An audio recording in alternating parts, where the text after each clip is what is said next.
Good morning. Hey, good morning. How you doing? I am good, and yourself? How are you? Excellent. Good, good. Good. Buenos It's dias. Saturday.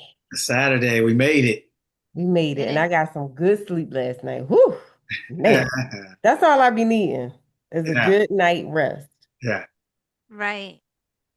Because when I don't get my sleep, I'm like, what is happening? Got some good night Same. sleep. Oh man, that's wonderful. Yeah. Oh, that's awesome. How are you guys doing? Wonderful. Good, Good. good, good, Yeah. good. I Yeah. see you still got in your throne. You still at mom's. Yeah. Everybody clear out, make room. Boy is back. Boy is back. Back to reclaim my fame. That's it. That's it. Yes. Yeah. It's nothing like home. Nothing like home. Man. Nothing like Lucky, home. I'm Yeah. gonna spotlight you, but I'm gonna have you then now go to your on the top right of your Zoom, Okay. click on the little windows, Uh, and then click on gallery. okay. And Okay. you can see everybody. Yeah, perfect. Yeah, nothing like home. So it's yeah, good to be here. Get some good things done this weekend and all that good stuff. Nice.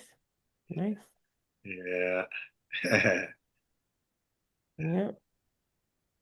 Mhm. Yes. Hi, Sparkle Bailey. Buenos dias. Yes. Good morning.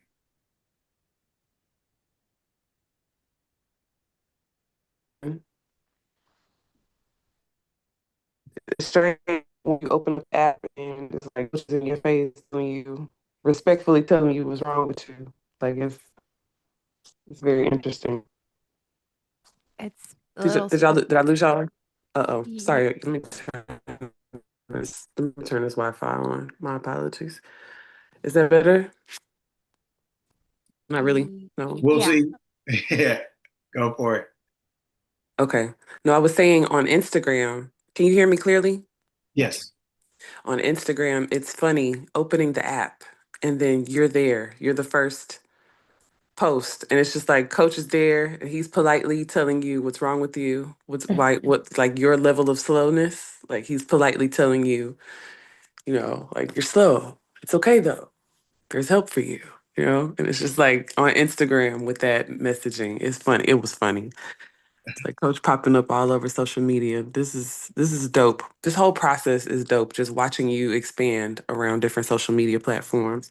And I'm just like, Vero is doing her thing. I see the teamwork when y'all are popping up in these different places. I see the teamwork. I love it. Mhm. I love it. Oh, that's cool. I love it. That's cool. That's cool.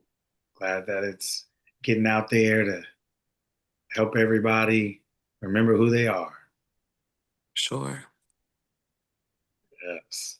That's it. That is it. Hmm. Are you guys coming to Podcast Summit? Yeah. Nice. Nice. yes. You gonna be there? I'm excited. I'll be there. I'm Okay. excited. Yes. This time I'm bringing him from the beginning, so he'll be at the cookout. At the cookout this time, because we Yeah. had a blast last time. Yes. Oh man. Dance nonstop. Well, that's my I shoot. I like going just because Atlanta's my second favorite city. And then I think we're gonna go to the golf course. The ladies are gonna do like a golf course experience or something like that. Yeah. You Oh, can I have don't know. you can have This is an absolutely date trip, so I'm not leaving him. For sure. He don't travel with me that often, so For sure. I embrace For it. sure. I went golfing once with back in the day, quote unquote, with some of my rich friends. I Right. was like, you guys do this. This is not fun. Being athletes, like playing basketball or someone play baseball, football. It's like, why are we playing this? What is this? Right. Can't dunk it, can't tackle it. Yeah, like Just you hitting the like little what? ball. Yeah, it's like what is this? This is the most like Boring. unathletic thing of all time until I tried to do it. Boy, I couldn't hit the ball. I think I done threw my back out. Yeah. That, oh man. So then, when you can't do something, you just start making up things. So then I start throwing the ball to myself and hitting it like it's baseball. Like I got a better chance with this than hitting this thing on the ground. It just was like, oh man. Yeah, Did that you was get one time, kicked out doing too much? Huh? man. Well, I was You're with them. fasting? So, Oh, you eating all day? they were,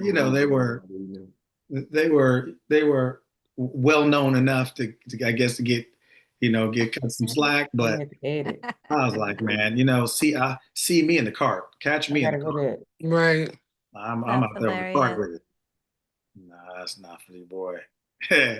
It's probably an event for people to more or less network. The ladies probably network and just, get in each other's mix to some degree. Because you're right. If it's hot outside, I've been thinking about that. If it's hot outside, we're just outside roaming from, hole to hole. And it's just like, what are we doing? Like, why are we doing this? Probably just to That's network, more probably or what I less. would enjoy the most is being outside in the hot weather. I Bless love you. it. Bless you. Bless you.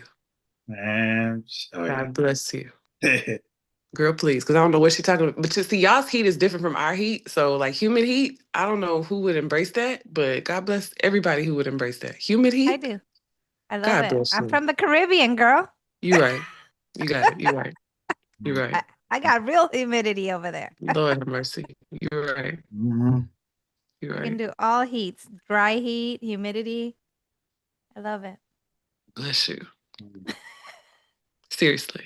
I was raised in this, so I'm just like, girl, who want this? Like, who? Unless I'm in New York. Otherwise, I'm like, Texas heat is crazy. But New York, shout out to Toya. She just made it back from New York. Hey, Toya, good to see you. Hello. Yeah, Ah, I'm just coming to Atlanta for the food. yeah, So he is. That that, part. that's it. If it wasn't going down, I would not be showing up. Just gonna tell you the truth. I will not be showing up. Coach say, I gotta feed me. Leave me. Otherwise, catch me on Zoom. Right. Here on Zoom. Got Yeah. my virtual ticket. Right. Yeah, I'm going. Hilarious. Ooh, ooh, yeah. Mhm. So I think I eat more in those days than I do in like a month. Well, I go We paint, gotta go to our spots. man. Yeah, that salmon hash is in my mind. Mm. So hash Um, brown mixed with salmon? yeah, it was so good. It was like the Okay. salmon hash. It was pretty bomb. I like all the waffles, all the syrup, all the grease.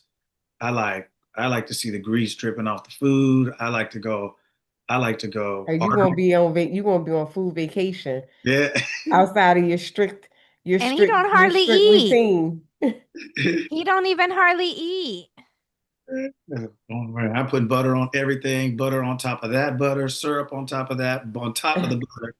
Oh yeah, no, I go all the way in. You got to do it. You got to do it. That's it. He don't You drink got it. alcohol, but he eats sugar. Hey man, that's it. Any way I That's can his get it, thing. man, I'd The eat it with. butter, yep. Ugh. Oh man, I do it all. Mm, do it all. Oh man. All right, 7 o'clock. Let's do Wonderful, it. everybody. Well, happy Saturday. Happy Saturday. Good to see everyone as always. It is wonderful. So, we're going to start off with a story. You can raise your hand if you want to read. We'll read a couple of paragraphs so everybody gets a chance to read. And we'll start off with that and see where it takes us. I always have things to talk about, but most importantly is what we need to talk about to remember who we are. That's all this is about, is remembering who you are. That's it. That's the key. That's the goal. That's the point. That's it. Once you have that down, everything else is it, because the earth is yours and the fullness thereof. Right? You have dominion over everything. You created everything. So there's nothing to be afraid of. You created it. And everything you created, you love, and everything that was created loves you. So when you remember who you are, shoot, there's nothing to be afraid of. There's nothing that won't work. There's nothing that isn't possible. It's all your stuff. So wonderful. All right. Yep. Sarita. Right. Case study 7. This story illustrates the successful use of the law by a New York business executive. In the fall of 1950, an executive of one of New York's prominent banks discussed with me a serious problem with which he was confronted. He told me that the outlook for his personal progress and advancement was very dim. Having reached middle age and feeling that a marked improvement in position and in income was justified, he had talked it out with his superiors. They frankly told him that any major improvement was impossible and Intimate. intimidating. Yes. Okay. That if he was dissatisfied, he could seek another job. This, of course, only increased his uneasiness. In our talk, he explained that he had no great desire for reality, big money, for really big money, but that he had to have a substantial income in order to maintain his home comfortably and to provide for the education of his children in good preparatory schools and colleges. This he found impossible on his present income. The refusal of the bank to assure him of any advancement in the near future resulted in a feeling of discontent and an intense desire to secure a better position with considerably more money. He confided in me that the kind of job he would like better than anything in the world was one in which he managed the investment funds of large institutes such as a foundation of a great university. In explaining the law of assumption, I stated that his present situation was only a manifestation of his concept of himself, and declared that if he wanted to change the circumstances in which he found himself, he could do so by changing his concept of himself. In order to bring about this change of consciousness and thereby a change in his situation, I asked him to follow this procedure every night just before he fell asleep. In imagination, he was to feel he was retiring at the end of one of the most important and successful days of his life. He was to imagine that he had actually closed a deal that very day to join the kind of organization he yearned to be with in exactly the capacity he wanted. I suggested to him that if he succeeded in filling his mind with this feeling, he would experience a definite sense of relief. In this mood, his uneasiness and discontent would be a thing of the past. He would feel the contentment that comes with the fulfillment of desire. I wound up by assuring him that if he did this faithfully, he would inevitably get the kind of position he wanted. This was the first week of December. Night after night, without exception, he followed this procedure. Early in February, a director of one of the wealthiest foundations in the world asked this executive if he would be interested in joining the foundation in an executive capacity. Handling investments, after some brief discussion, he accepted. Today, at a substantially higher income with the assurance of steady progress, this man is in a position far exceeding all that he had hoped for. Okay. So we read it once. It's a decently lengthy story. So it can be a little tricky to remember everything. But I want you to think about the best you can. I want you to recall where everything started, how everything started. So he said he had a serious problem.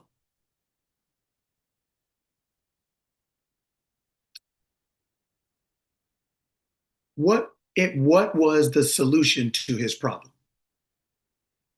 What was the solution to his problem? More money. Okay. Imagination. Okay. Yep. His mindset. Okay. Okay. What's a better question?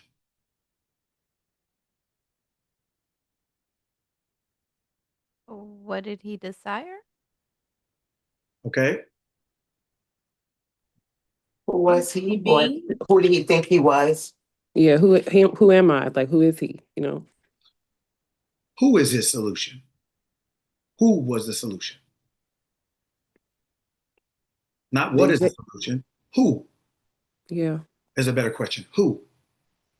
So think about what happened. He had a serious problem. He didn't really care about big money, but he knew he had obligations in the world, right? Some of which he mentioned to his children for better education or for continuing education, the responsibilities you have in the world, right? To pay your bills, to provide for your family, to the things of life. So he had a job and he decided he did something. We always people come on here all the time talking about doing something, right? So what did he do? What did he do? He had a problem. What did he do?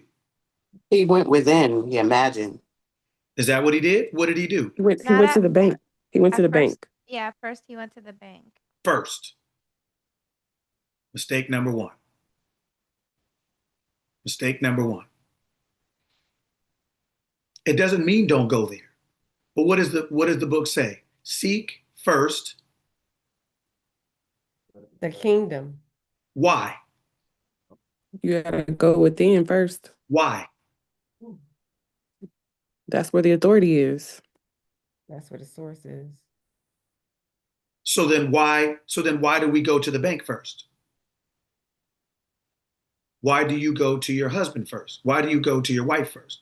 Why do you go to the mechanic first? Why do you go out there if there's no authority out there? And And you then don't know?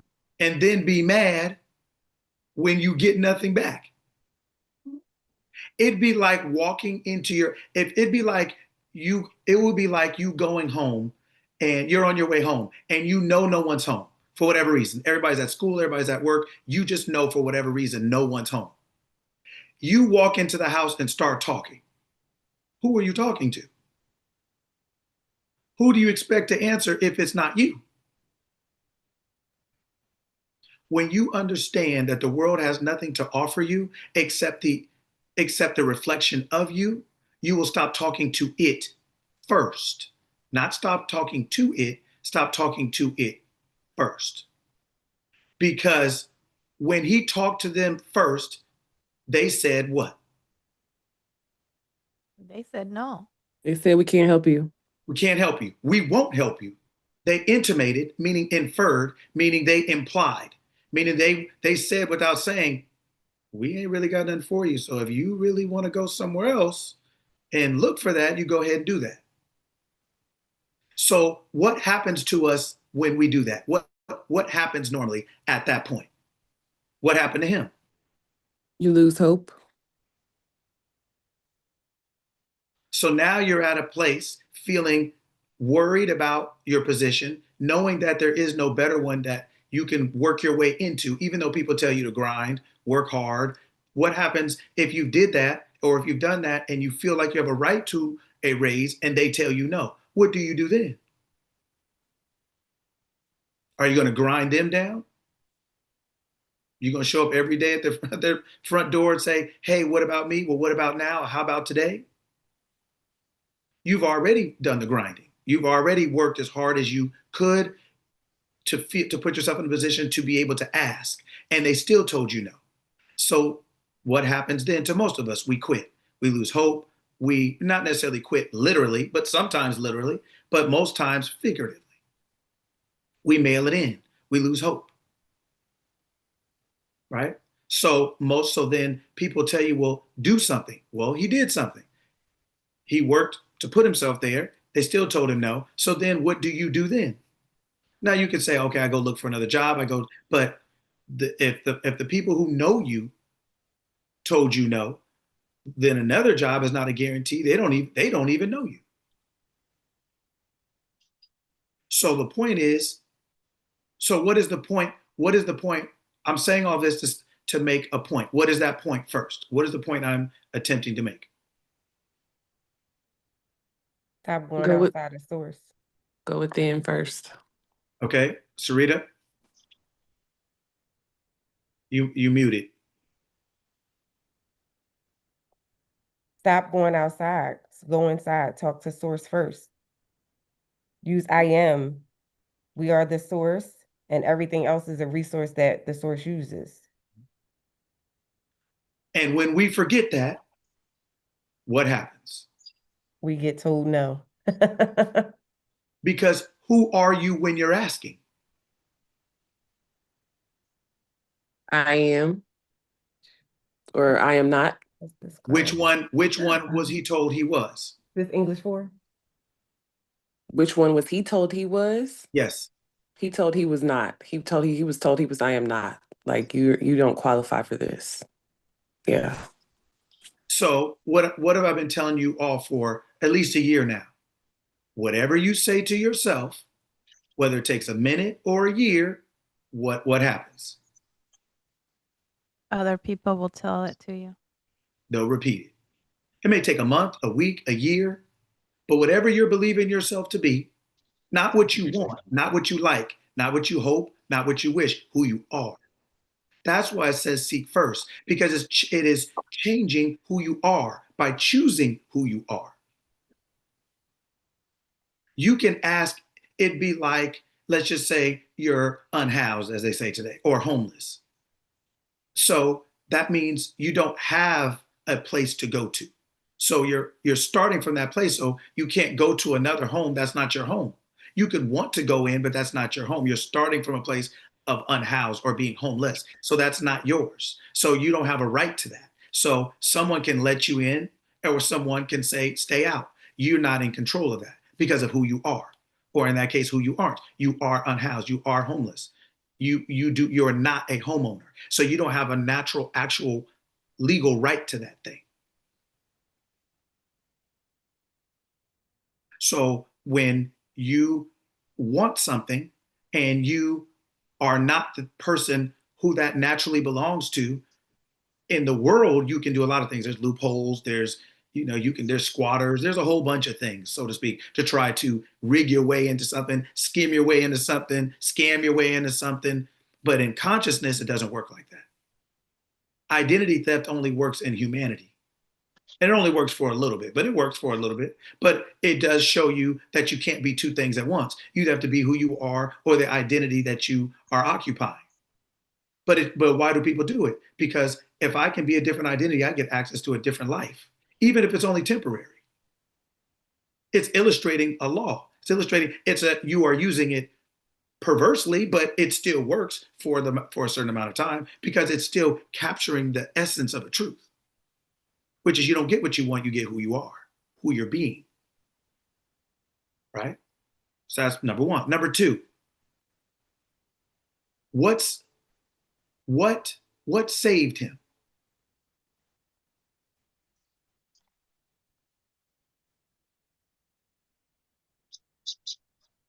What or who?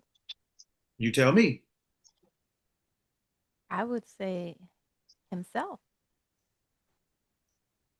Okay.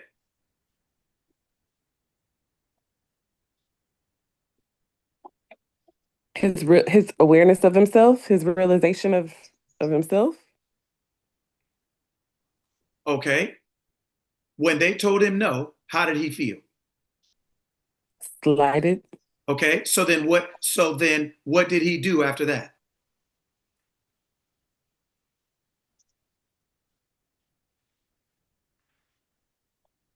Okay, pull the story back up, please.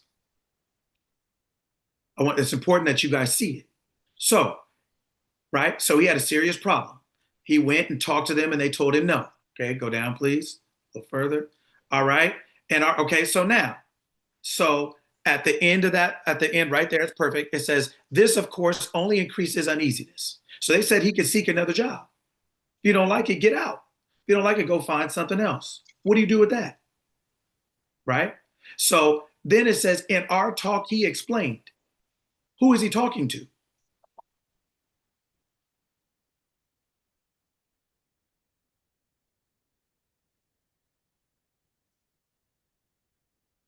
Who is he talking to? The banker. Who are the two people having a conversation?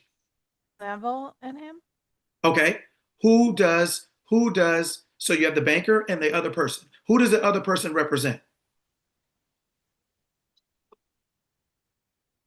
In my mind, I'm saying the op, like in life, the opposition in life, basically. Okay. Who is the other person that he's talking to? Who does that person represent? The world outside, everything outside. Well, you see what it says. This, of course, only increases uneasiness. In our talk, he explained that he had no great desire for big money. Who is he talking to who is he having a conversation with in this paragraph?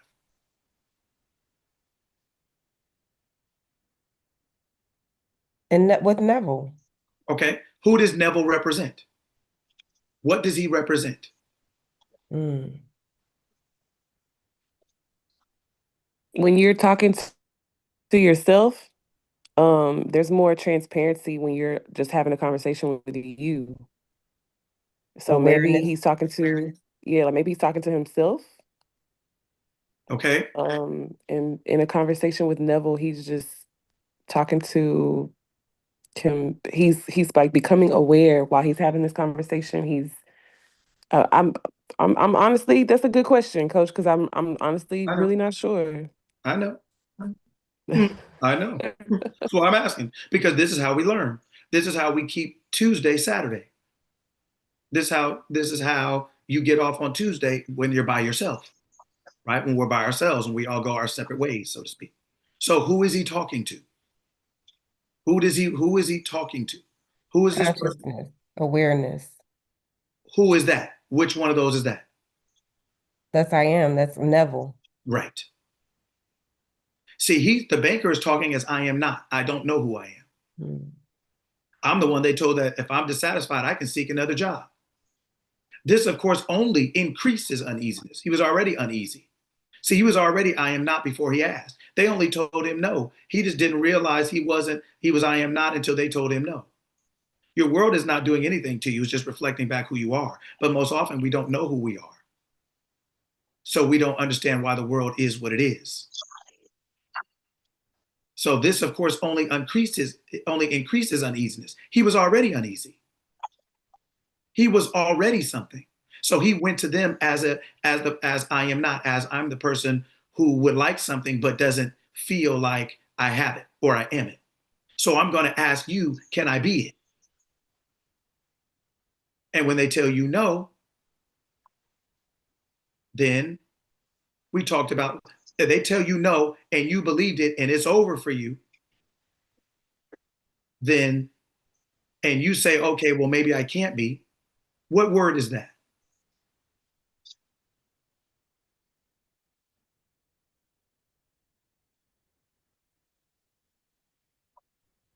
Can you repeat Quitting, that? quitting, Okay. failure, giving up. Okay, let's say it's giving up. What word is that? Weak, not. Okay. Who else? There's a bunch of us on here. There's only two. Who else? Negativity. Okay. What's negative?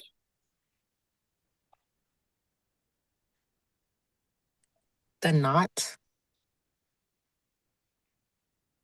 Okay. The not. Who is the not?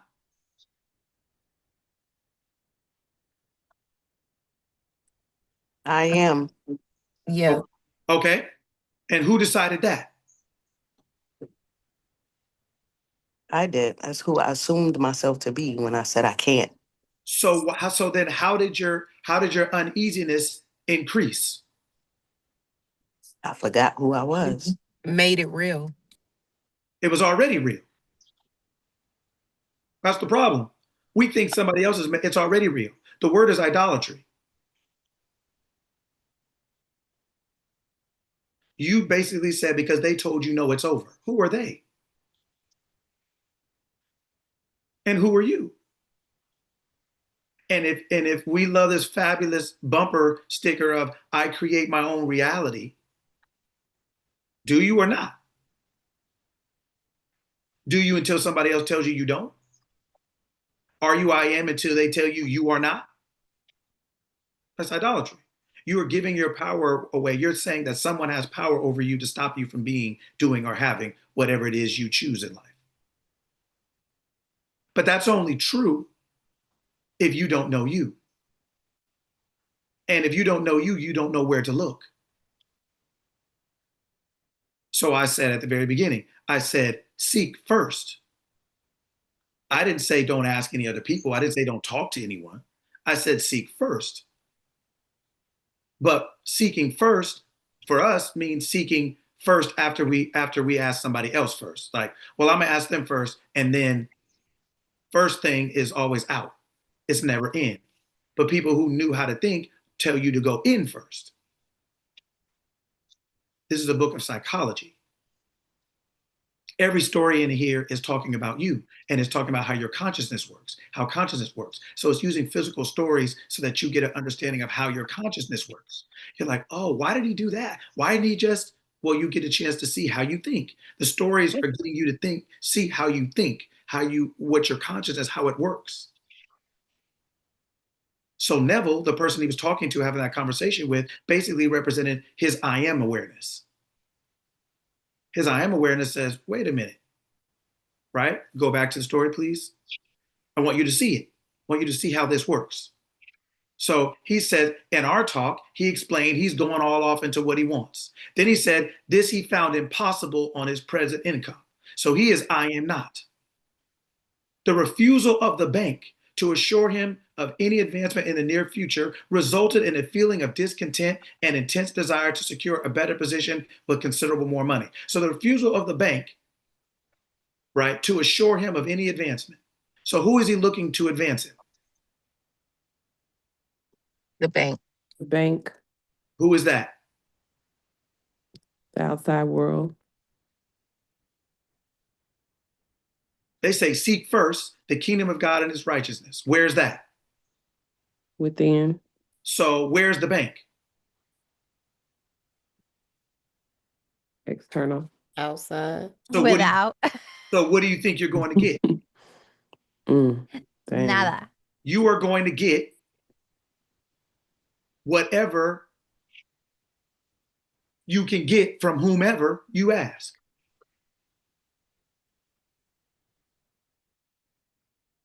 So if you go outside, that's what you get. Literally and figuratively, that's what you get. If you go inside, that's what you get. Literally and figuratively. So the question is, what?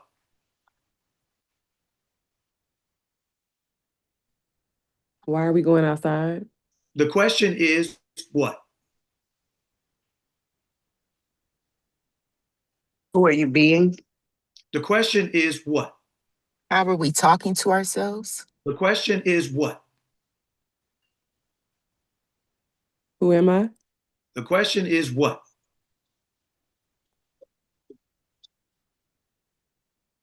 What do I want? The question is, what? I need more. What do I claim? Who am I claiming? The question is, what? This is a trick, y'all. No, this is how you learn. The question is, where are you going? Are you going in or are you going out? Which direction are you going in? Where are you going?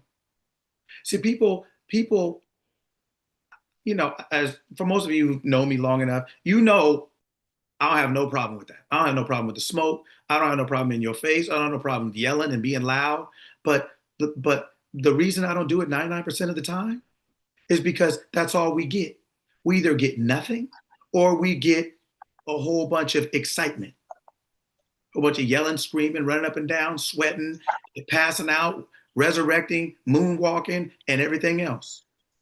And by the time Tuesday comes, all you don't realize that on Saturday or Sunday or whatever other day, by the time Tuesday comes, meaning that day when you're on your own and you gotta, and they told you no, you walked out of the office and they told you no, and if you don't like it, go get another job or you can seek one. If you don't have what we're talking, what we do here, you'll fall apart. You don't realize that most of the time you don't understand the difference between motivation, inspiration, information. You don't know the difference.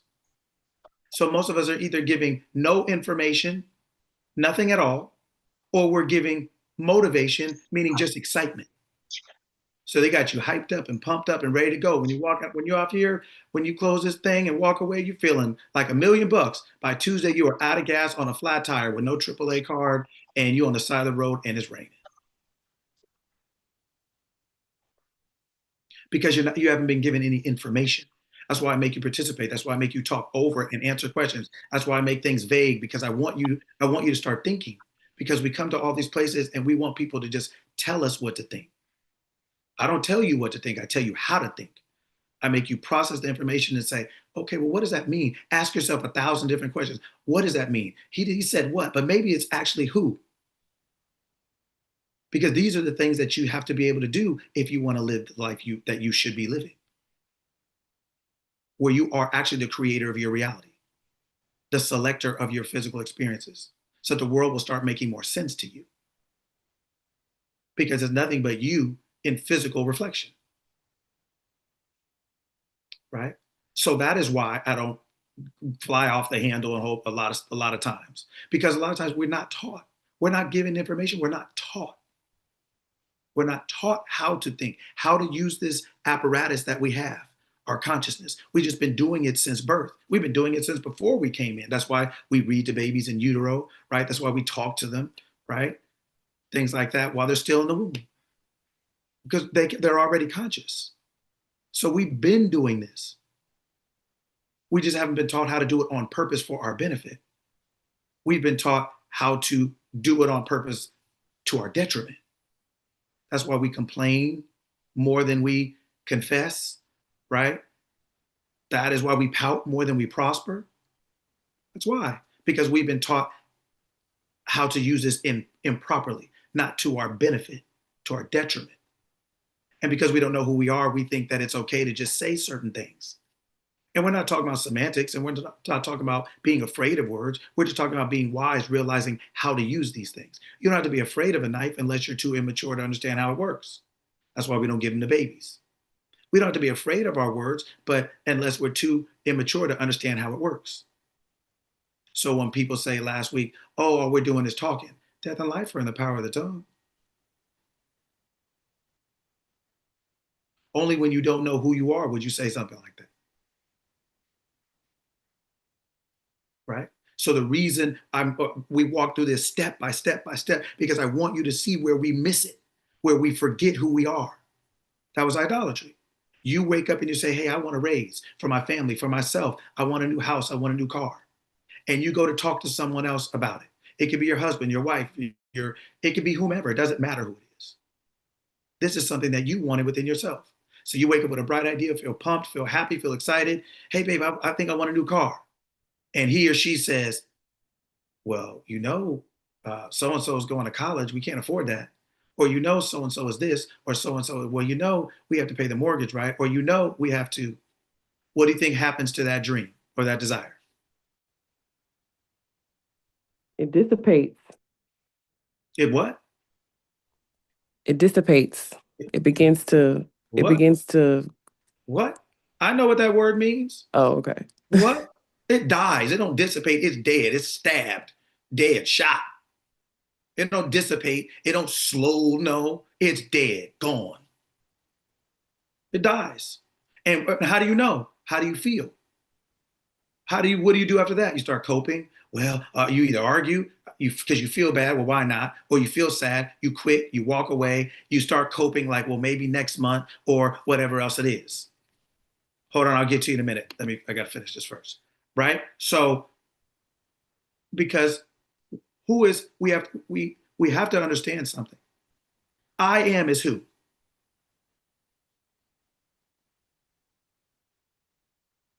Me, Who is that?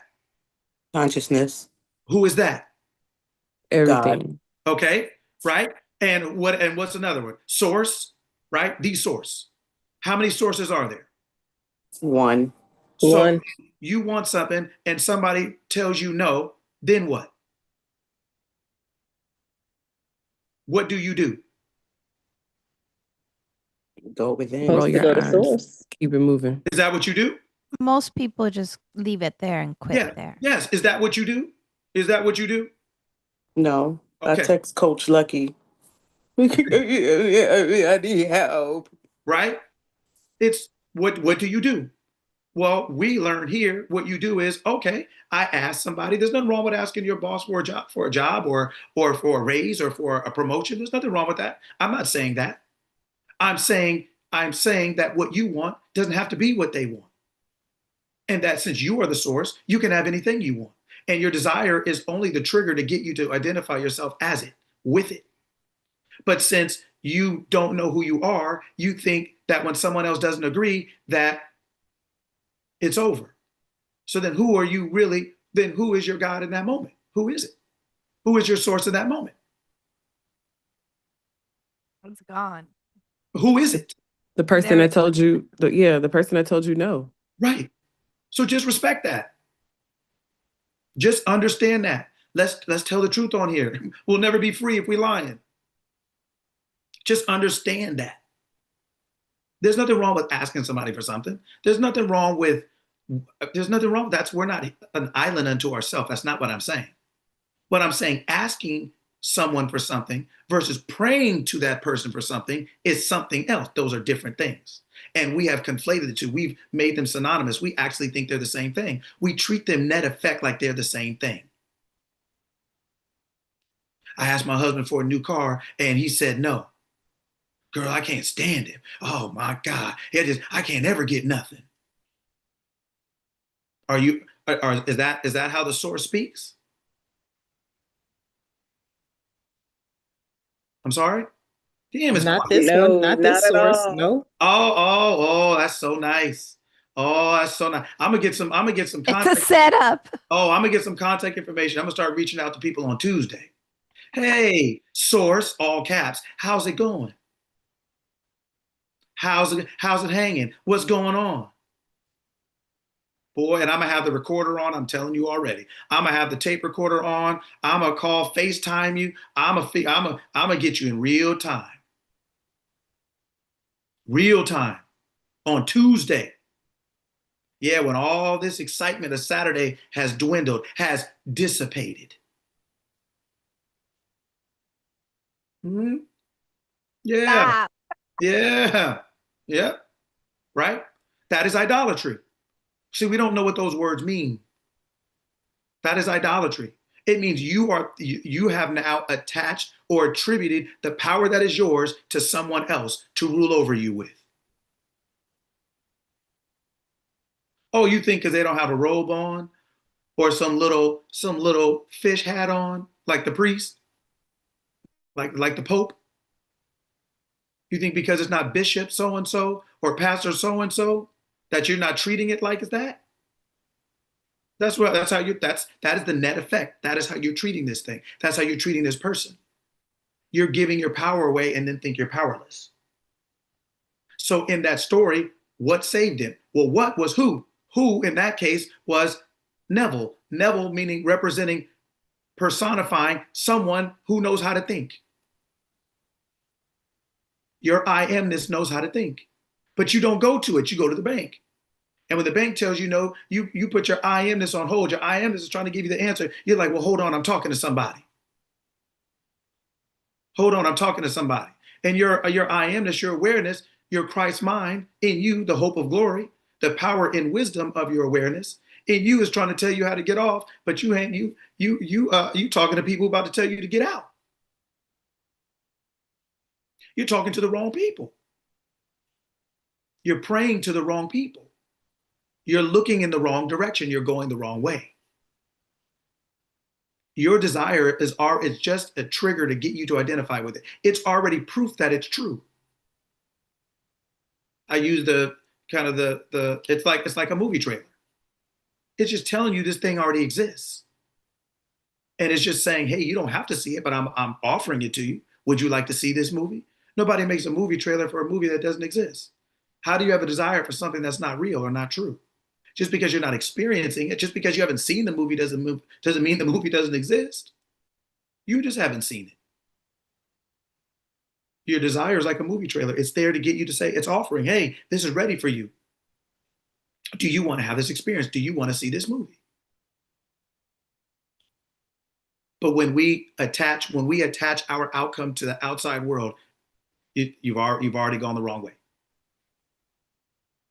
And then how do you, anybody ever been lost and know they were lost? How does that feel? Not good. So when you ask somebody for something and they say no, and you let that dream or desire die within you, how does that feel? Makes me want to fight.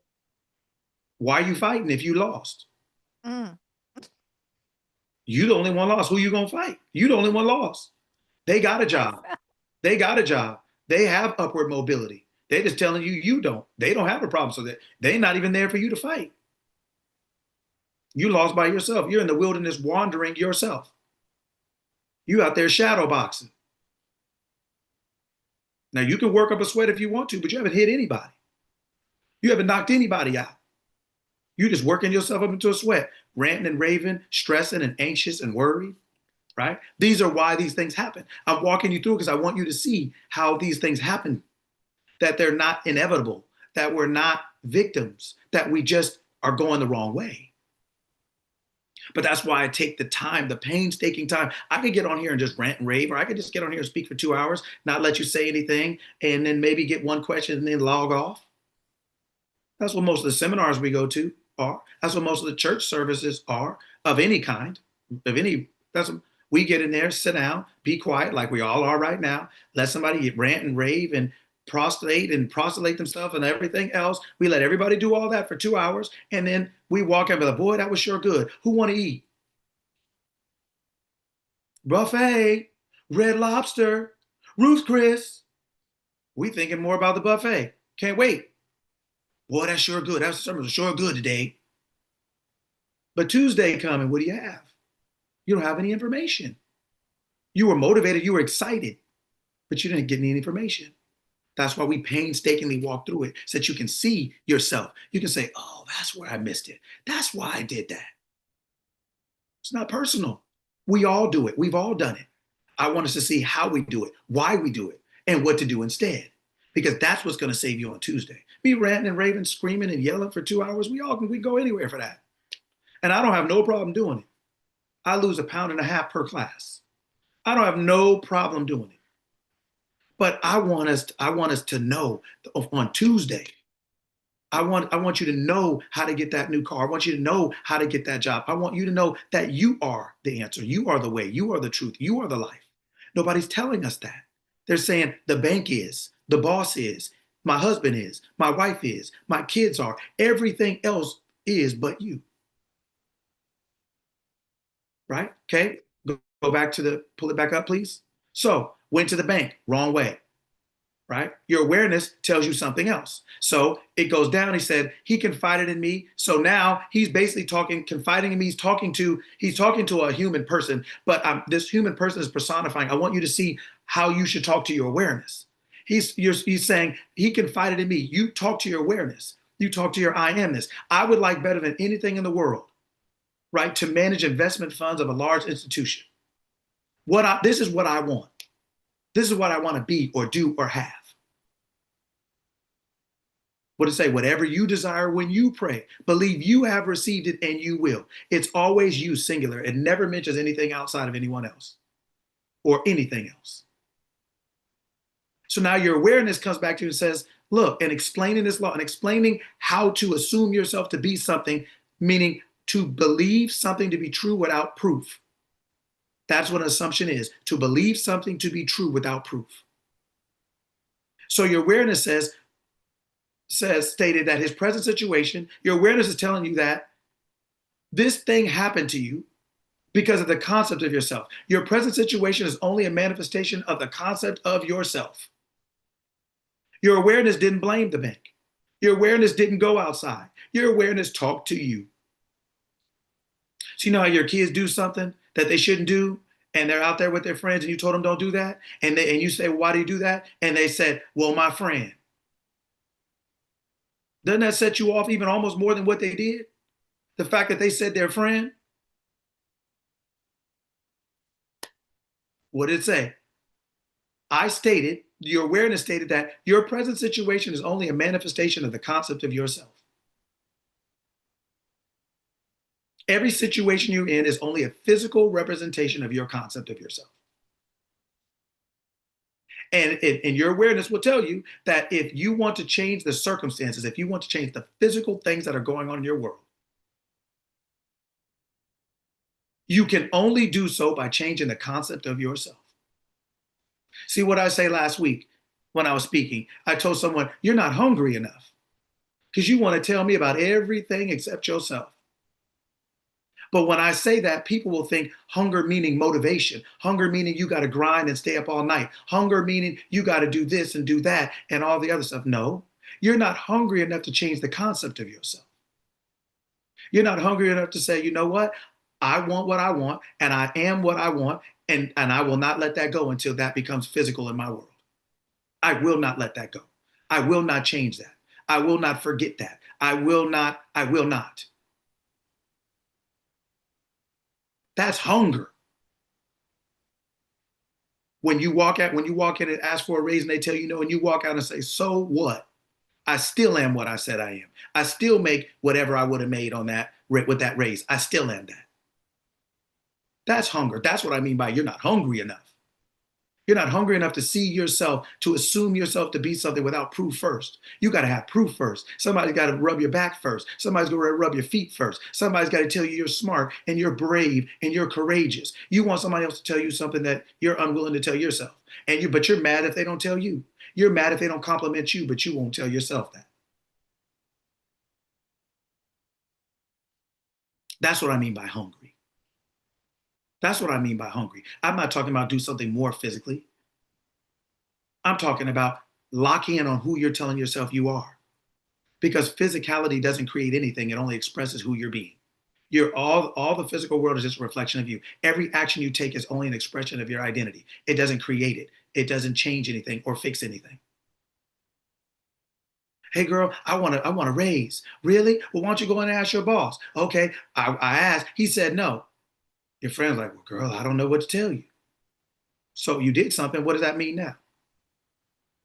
Person you asked for advice just told you now, they don't know what to tell you. Now what? Now what? It is, that's exactly right. Are you hungry enough to remain as you said you were without proof? Are you willing to tell yourself, I am that desire? I have a new car. And your bank account tells you got $2.19. I have a new car. For whatever reason, I want to get to work better. I'm tired of not having no air conditioning, or I need a bigger car for my kids, or I just want to ride in something nicer. We act like we got to have some kind of justification too. If you are the source, you're only talking to you. So who do you have to justify anything to? But you always got to justify it to people, to someone else but yourself. Stop asking. Go to the place that you can get anything and everything, where you're always getting anything and everything from in the first place. Because your concept of yourself is physically manifested. Everything you're looking at physically is a physical reflection of your concept of self. And you cannot change anything in the physical world until you change your concept of self, because the physical world is only reflecting your concept. So you can't change them while you remain the same. You can't change it while you remain the same. And that's the first thing we do. That's what I mean when I say we're not hungry enough. To assume that I am this thing. I'm doing it, I have done it, and I will continue to do it until that which I've done is perfectly manifested in my world. I have decided something, I will continue to decide it until what I've decided is in my hand, whatever it may be. So I physically am having that experience. That's hunger. That's hunger. To everybody else, it means get another job, stay up longer, call more people, get on the gram, get on the net, get on whatever all day, all night. All you're doing is robbing Peter to pay Paul. All you're doing is trading your health for a little bit of success. But you're going to tip physical success, but now your physical success is going to cost you your health. So now you're physically successful with your money and physically sick. Oh, you didn't solve a problem, you just traded it. You robbed Peter to pay Paul. God is Peter and Paul. Right? This is why, right? Go back to the story, please.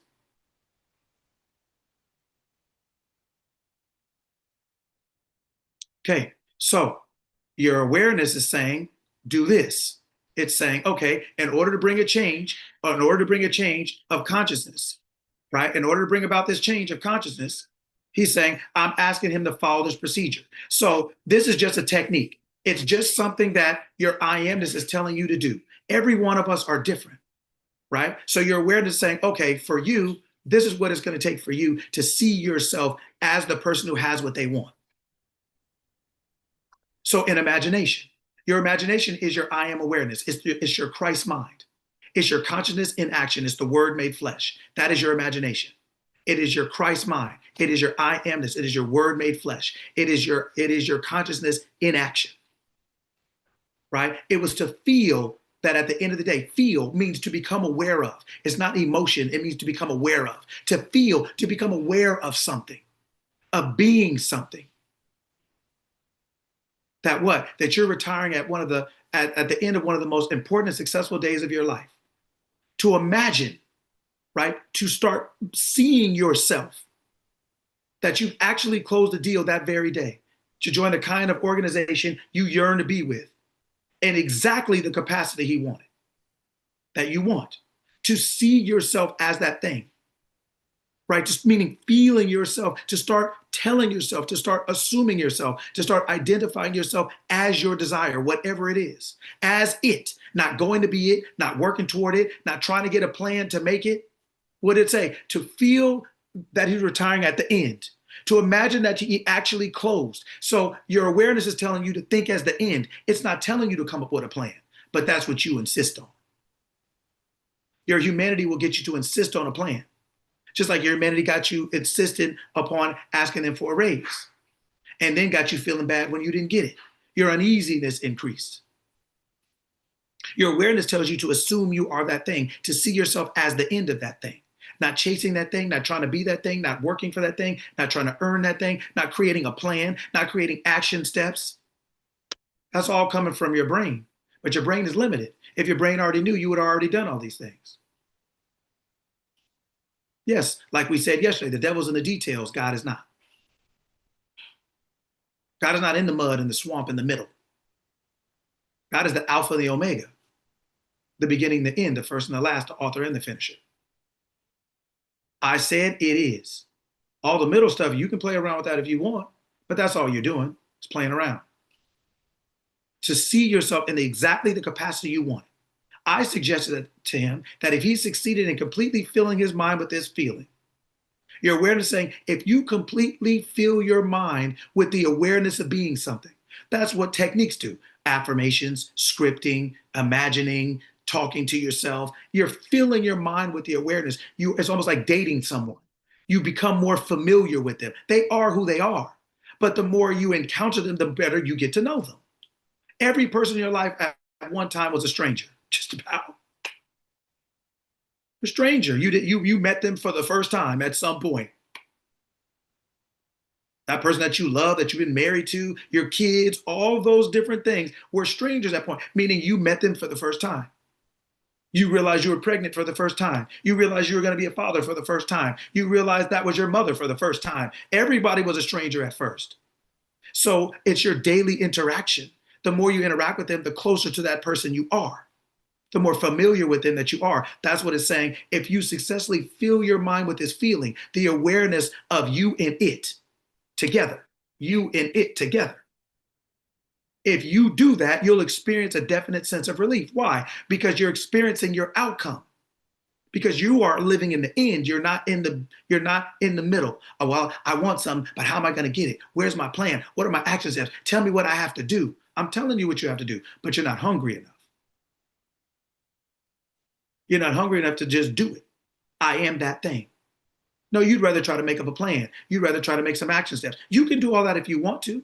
It can still work. You're just putting a lot of pressure on yourself. Because as soon if somebody doesn't tell you what you want, or if it doesn't look the way you thought, you're just adding steps that are unnecessary. But if you want to do that, you're I am. You can do anything you want. That's the point. You always are. That's the point. You are hurting yourself and helping yourself. You kill and you make alive. You wound and you heal. Isn't that what the book says?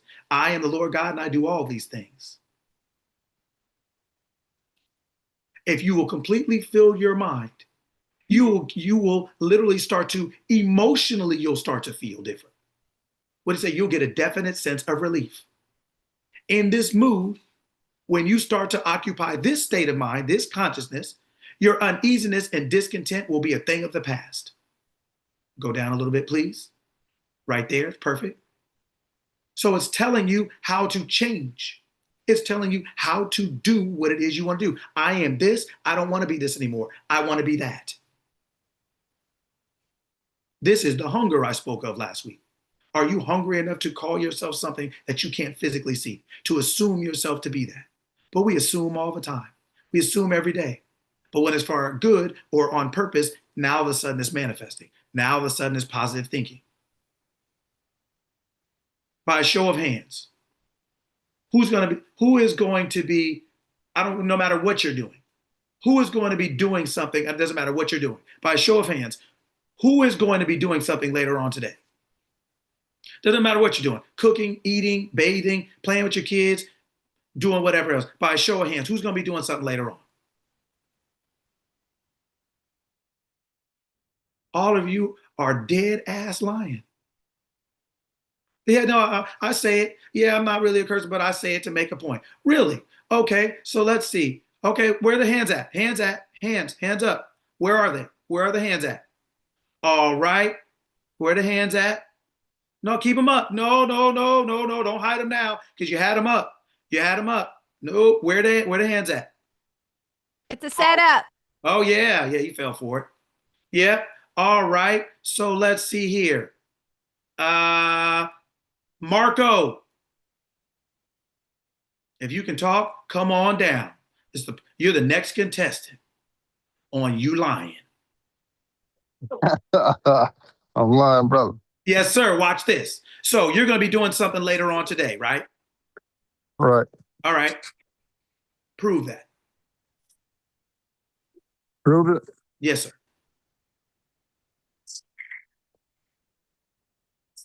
I'm doing something now. No, but you said Let later him on on. this car. No, but later on. Okay. You said you're doing Only way I something. can prove it. Only way I can prove it is if you get some type of drone camera and follow me around the rest of the day. You will see. Okay, yeah, no, but you said I'm doing something now, right?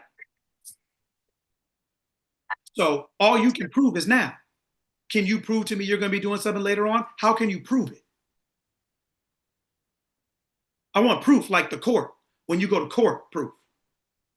I can't give you that right now. You have to see it later on. Why'd you raise your hand?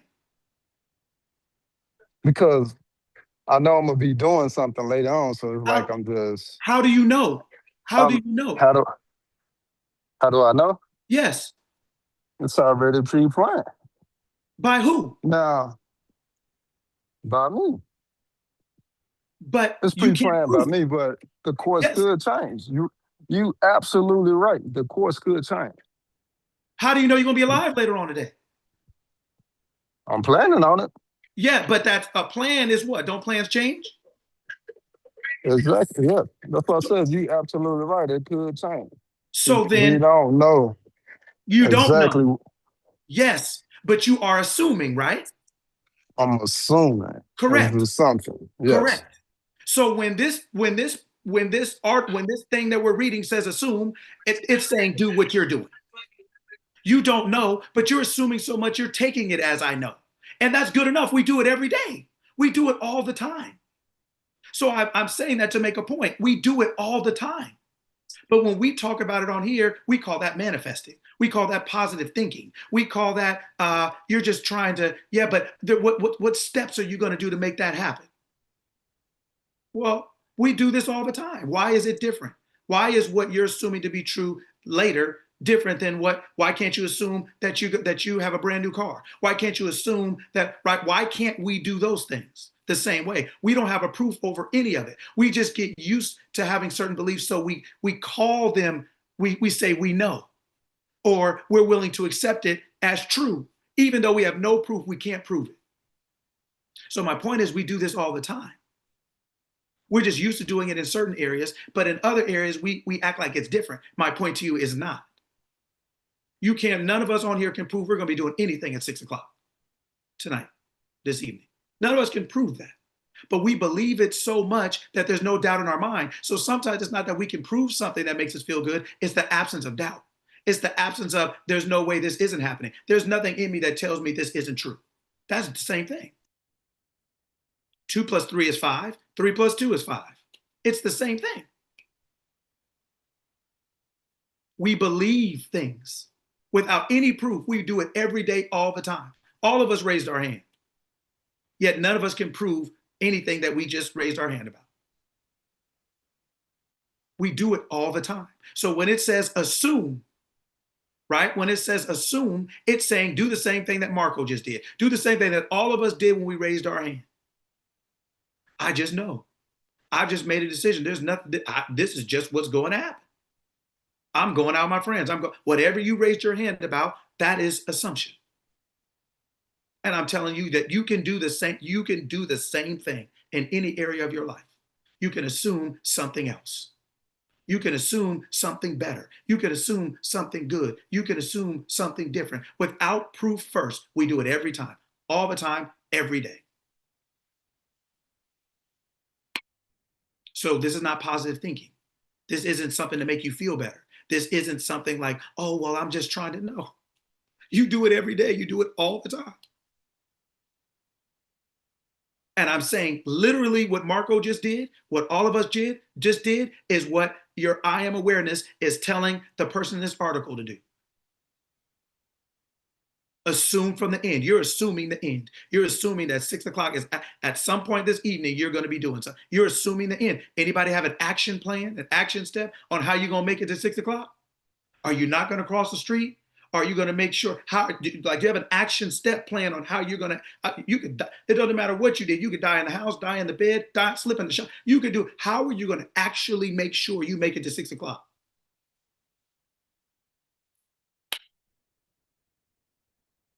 There's no way to do it. So you don't need any of those steps either to get your raise, to get your car, to have your relationship, to have your health, to make your money. You don't need any of those steps that you keep thinking you need. We don't ask or require any of those steps for any other thing we're assuming. So we're just assuming, we just got used to those things. So we just say we know. But the first thing that Marco said was key. He said, but I know right now, I'm here right now. That's right. Because all you have is now. There's only now. When you're thinking about the future, when are you doing it? When you're thinking about the past, when are you doing that? All you have is now to do either one. If you're not here now, there is no future to think about. If you're not here now, there is no past to remember. Everything required, and now everything is required from now. Now is all there is. That's why you're I am. Not I'm going to be or I was. I am. So who are you being now? Who are you now?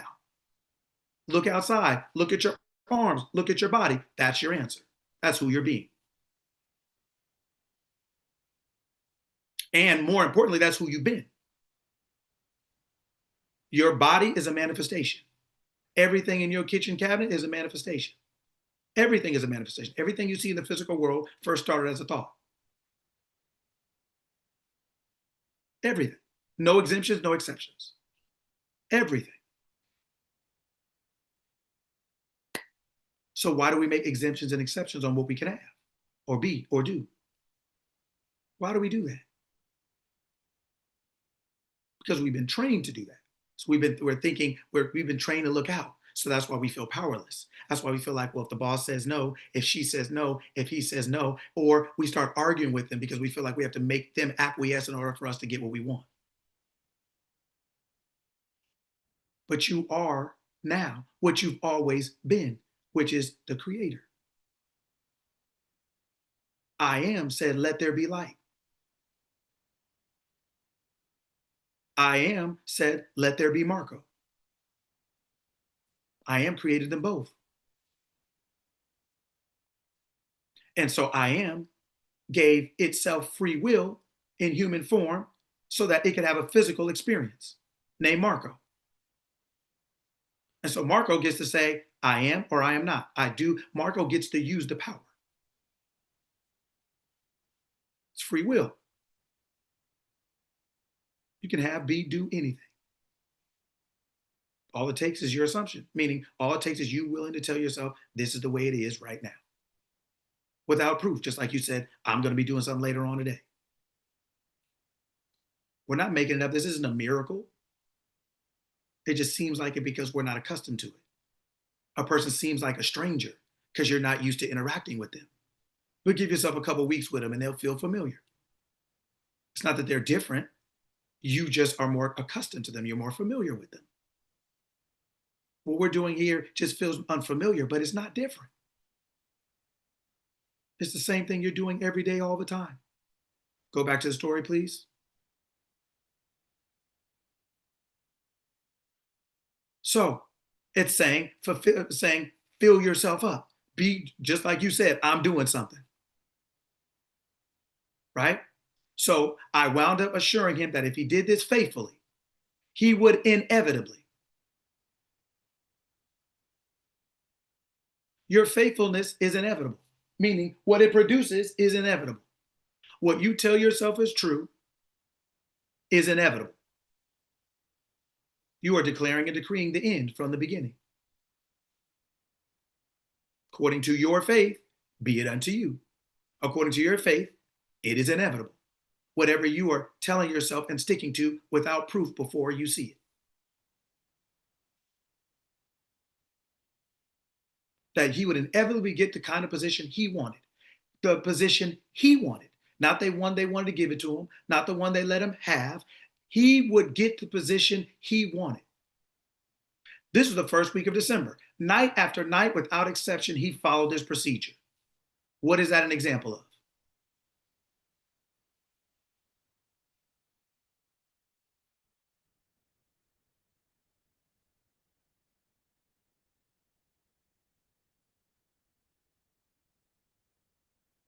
Night after night, without exception, he followed this procedure. What is that an example of? Obedience, Discipline. Manifestation, ritual. assumption. Faith. Boy, you guys need to look at your vocabulary and make sure you understand the words you're using. You use these words all the time, and yet when it comes time for me to ask you, you don't know. Where did mindset go? I'm in a mindset class. I got a mindset coach. I'm doing mindset. It's all mindset. It's mindset. This is mindset. It's a mentality. It's a way of doing something. This is mindset. Night after night, without exception, he followed this procedure. Without exception. I'm tired. My leg is hurting. Well, I haven't seen anything yet. Well, my boss called me in and told me maybe I really should probably look for another job. Oh, well, my husband told me, forget them. You're better than them. Go out and do something different. What? How many ways you gonna quit? How many ways you gonna turn around and say, oh, well, maybe not? How many ways you gonna give up? How many fancy ways are you gonna talk yourself out of it? Night after night, without exception, he followed this procedure. That's mindset. That is hunger. What I talked about last week. That's hunger. As somebody said, no, I'm not leaving till I get what I want. This is not, no, no. This is the way it's going to be for me. I'm the creator of my reality. I understand that whatever I tell myself is true. I understand that death and life are in the power of my tongue. I understand that I declare and decree the end from the beginning. I understand that I'm the Alpha, I'm the Omega, I'm the beginning, I'm the end. I'm the author, I'm the finisher, I'm the first, I'm the last, and there is no other. So whatever I say goes. If there is no other, whatever I say goes. If I walk in the house and there's no one here and I say something, who spoke? Somebody else start talking? There, you are there and there is no other. night after night without exception. He lived in the end, meaning he decided that he chose, this is who I am, and that's it. Faithfully. His faithfulness, without exception, wound up with an inevitable result. Early in February, a director of one of the wealthiest foundations in the world asked, what does it say? Seek first. What does it say? What does it say?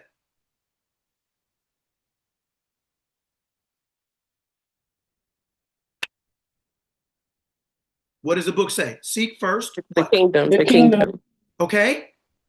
of And God. all those things And should be all added this- unto yeah. you. Shall be added unto you. Seek first the kingdom for what? What do I want to go there for if you can't help me? What do I want to go there for if I don't get anything?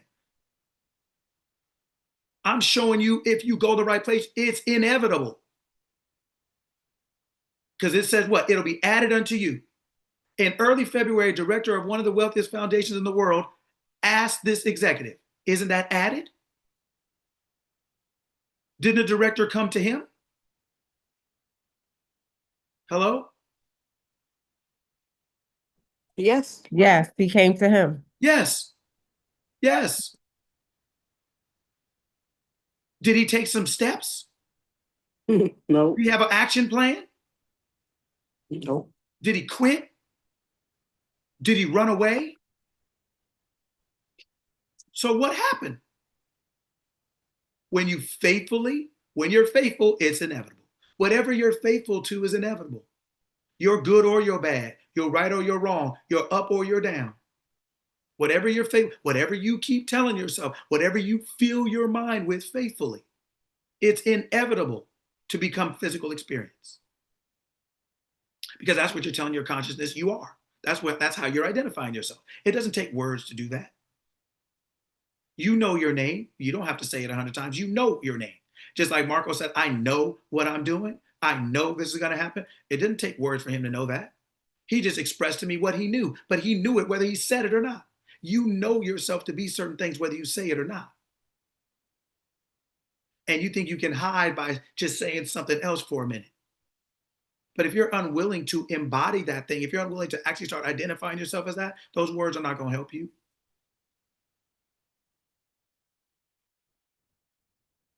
It's like you going into the bank. I don't have ID, but I swear it's me.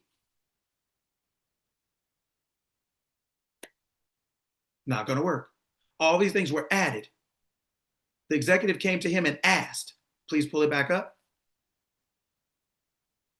I want you to see it. He was asked, one of the wealthiest foundations in the world. Do you think the wealthiest foundation in the world is bigger or smaller than the bank he's working at? Bigger. Okay. Much bigger. Much bigger. Okay. And the much smaller told you, hell no. The much bigger one asked if you would. Which one of those would you take? The much bigger. Okay. So then, and asked if he would be interested in joining the foundation in an executive capacity, handling investments. After some brief discussion, he accepted. You went from asking your boss to somebody asking you. Which one of those would you take? Somebody asking me. Would you rather go into your boss's office begging or rather your boss coming to your office begging? Which one would you take? They can beg, coach. They can beg. Today, at a substantially higher income. Isn't that what he wanted? Hello, hello, hello. Yes. Yes. Yes. Yes. And with the assurance of steady progress. Isn't that what he wanted? Yep. Yes. And this man is in a position far exceeding all that he had hoped for. This and better. Doesn't it say in the book? Now unto him, what does it say? Who is able to do Exceedingly- exceedingly abundantly above all we ask or think. Abundantly above all. Got a position far exceeding all. Doesn't that sound familiar?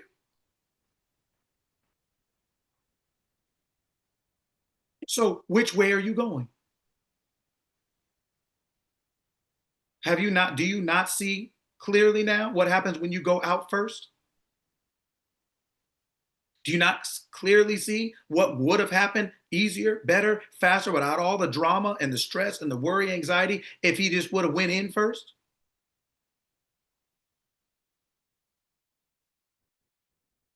They keep telling you, the people who wrote this book know how to think. They're telling you how this works. You're making it into Baptist, Methodist, and all the other stuff that we do. You're Episcopalian, Protestant, Catholic. We make it into a whole bunch of other stuff. And they're just trying to tell you how to get a raise. They're just trying to tell you how to get your health right. They're just trying to tell you how to.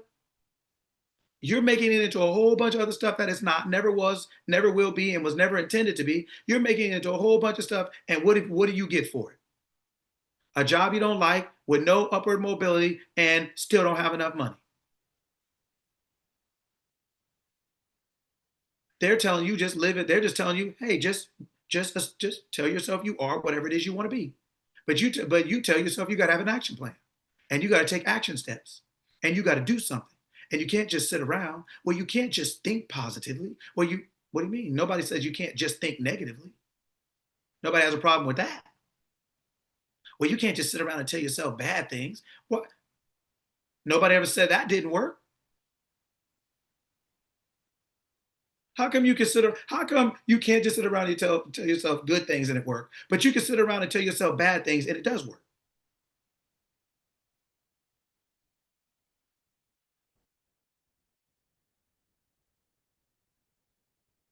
This is what I mean by hungry. How hungry are you? How important is your life? How important is this to you? Why should everybody care more about you than you do? Why should everybody want what you want for you more than what you want it for? Why won't you change your mind? Why won't you tell yourself, I am whatever it is I desire to be? Why won't you do that? Why do you think you have to keep earning something that you already own? If you know who you are, we are I am, we are source, we are God, whatever you want to call it. It's all the same word, all the same name. And the earth is the Lord's and the fullness thereof. So if that's who you are, then that means you own everything. So how can you earn something you own?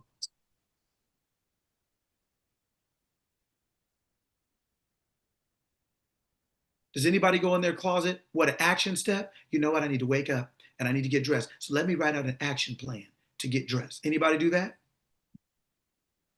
Anybody figure out the steps? Never. Yeah. Anybody figure out the steps they're going to take? No. No. Well, what is the difference between your shirt and your money? Nothing. Is that like a Saturday answer or a Tuesday answer? That's a Tuesday answer. That's what it should be, because that's the truth. I am the same yesterday, today, and forever. Saturday should feel like Tuesday. Tuesday should feel like Saturday. It's all the same. You can't look outside objectively and know what day it is. You wouldn't know. Does the sun shine brighter on Tuesday or Saturday? Now, yes, you can know seasons, but we're just talking about if you just objectively look outside the window. Oh, today is, you know what? No. It's Wednesday. No, it's Wednesday. No, it's Wednesday. It's Wednesday. No, it's Wednesday. All right, take care, boss. You can't. All right. You can't know that. It's all the same. We've had 48 different calendars, time changes, and everything else. We don't even know what today is. We've had months added to the calendar, days added, leap year. Some people have daylight saving time, some people don't. We don't even know what today is. We only know what we've agreed on. You don't know what you think you know. You just know what you've agreed on. You know what you agreed to. Oh, that's so good. You've agreed that it's hard out here. You've agreed it takes you 2 to 5 years to make money. You've agreed that he don't love you that much. You've agreed she always gets on your nerves. You've agreed your kids are this. You've agreed your money is that. You've agreed your health is this. You've just agreed. And then you convince yourself after the fact that you know. But you've just agreed. So you just know what you've agreed to. That doesn't mean you know anything. You put 53-year-olds together and they tell you 2 + 2 is 5 and they agreed. Does that make them right? You have a whole lot more 3-year-olds around you than you realize. There's a whole lot of people whose awareness is not functioning. Well, it is functioning, but they're not aware of who they are. A whole lot more of them than you think. Look at every Walking Dead movie. Aren't there a whole lot more Walking Dead than the people who aren't? One person always running from 50 people. Every movie, right? One person can't come outside. Everybody outside dead, and they're looking out the thing, out the blinds like, damn, I can't go anywhere. There's a whole lot of Walking Dead around you. It means people who are not aware of who they are yet. They haven't woken up yet. They're the Walking Dead. They have not woken up yet. They're not awakened yet. And that's okay. That's okay. Doesn't hurt you, doesn't stop you. Only you hurt you. Only you stop you. Say it every week. You don't need a devil. You got you. You and your mind is good enough. It's doing a good enough job. Coach Lucky, what you say? What you say? Say that one more time. You don't need a devil. You got you. You don't need an adversary. You got you. You got a built-in one, 24/7, 365. Crack it. You don't need any, nobody needs to hate on you out there. You're good enough at that. Nobody needs to be jealous of you. You are. You won't let yourself, oh, what do you mean you want to be that? You won't let yourself be the next version of you. Be a greater version of yourself. You jealous of you. You hate on your own self. What you mean, Monique? You gonna be what? I mean, you had a whole conversation in your mind. Nobody said anything. You know what? I'm gonna do this. What you mean? What do you mean? Yeah, there was nobody in the place but you. You by yourself, and you could hear it. What you mean? Yeah, you don't need no outside hater. You got an inside one, a full-time employee. Don't need no benefits. Don't take no time off or anything. Always on call, ready to hate. We act like the world is our problem. You act like everything outside of you is your problem. You don't need an outside. You got you. You don't need that. You don't need that. You got you. So now we have to get over ourselves and remember who we are. Right? And the first way you do that is seek first. What is it? What is it you want to do or be or have? You identify yourself as that thing, as the be or the doer or the have. I am that. I am doing that. I have that. The state of consciousness, the state of mind that you operate in is where everything is. Everything is being shown to you from that state of mind. So when you're in the state of, I'm overwhelmed, or I'm burdened, or they don't understand, or I'm misunderstood, or they don't like me, or they hate me, or they won't rock with me, or I can't afford it, or I can't have it, that is the state of mind you're in. So everything you do is going to serve that mission. Everything that comes to you, everything that comes from you and comes to you is in subservience to that, is going to make sure that that is shown to you. And every person, place, situation, circumstance, condition, and thing is going to show you what you're believing yourself to be, what you have chosen to be, what you are consistently choosing to be. If you like it, keep going. If you don't, are you hungry enough to change it? Is it important enough to you to tell yourself, I'm something else now? I don't need anybody's help. I don't need to see it first. This is what I choose. When you know who you are, that's how this works. You understand that's how it's always worked. That's how it will always work. But if you don't know, you'll do it against yourself. It'll be detrimental. You'll mess yourself up. And that's largely what we're doing in our ignorance, just not knowing better, right? Last thing I want to show you, then I'll open it up. Will you go to the other slide that I sent, please? I want you guys to see something. The people already told you, right, that he got the job exceedingly abundantly. What does the book say? Now unto him who's able to do exceedingly abundantly. The people in here know what they're talking about because they're not talking about the things that we think they're talking about. What they're talking about, consciousness. So what does it say here? In the beginning was the Word. And the Word was with God, and the Word was God. Okay. In the beginning was the Word. Well, who is the Word? I am. Yeah. Who else? What else? Who is the Word that we're aware of? That is correct. If you are your God. Word, huh? God. God. Who is the Je- Word? Huh? Jesus. Yes. Jesus Yes. Because Jesus is the Word, made flesh. the flesh. So in the beginning, So in the beginning is talking about God. It's talking about consciousness.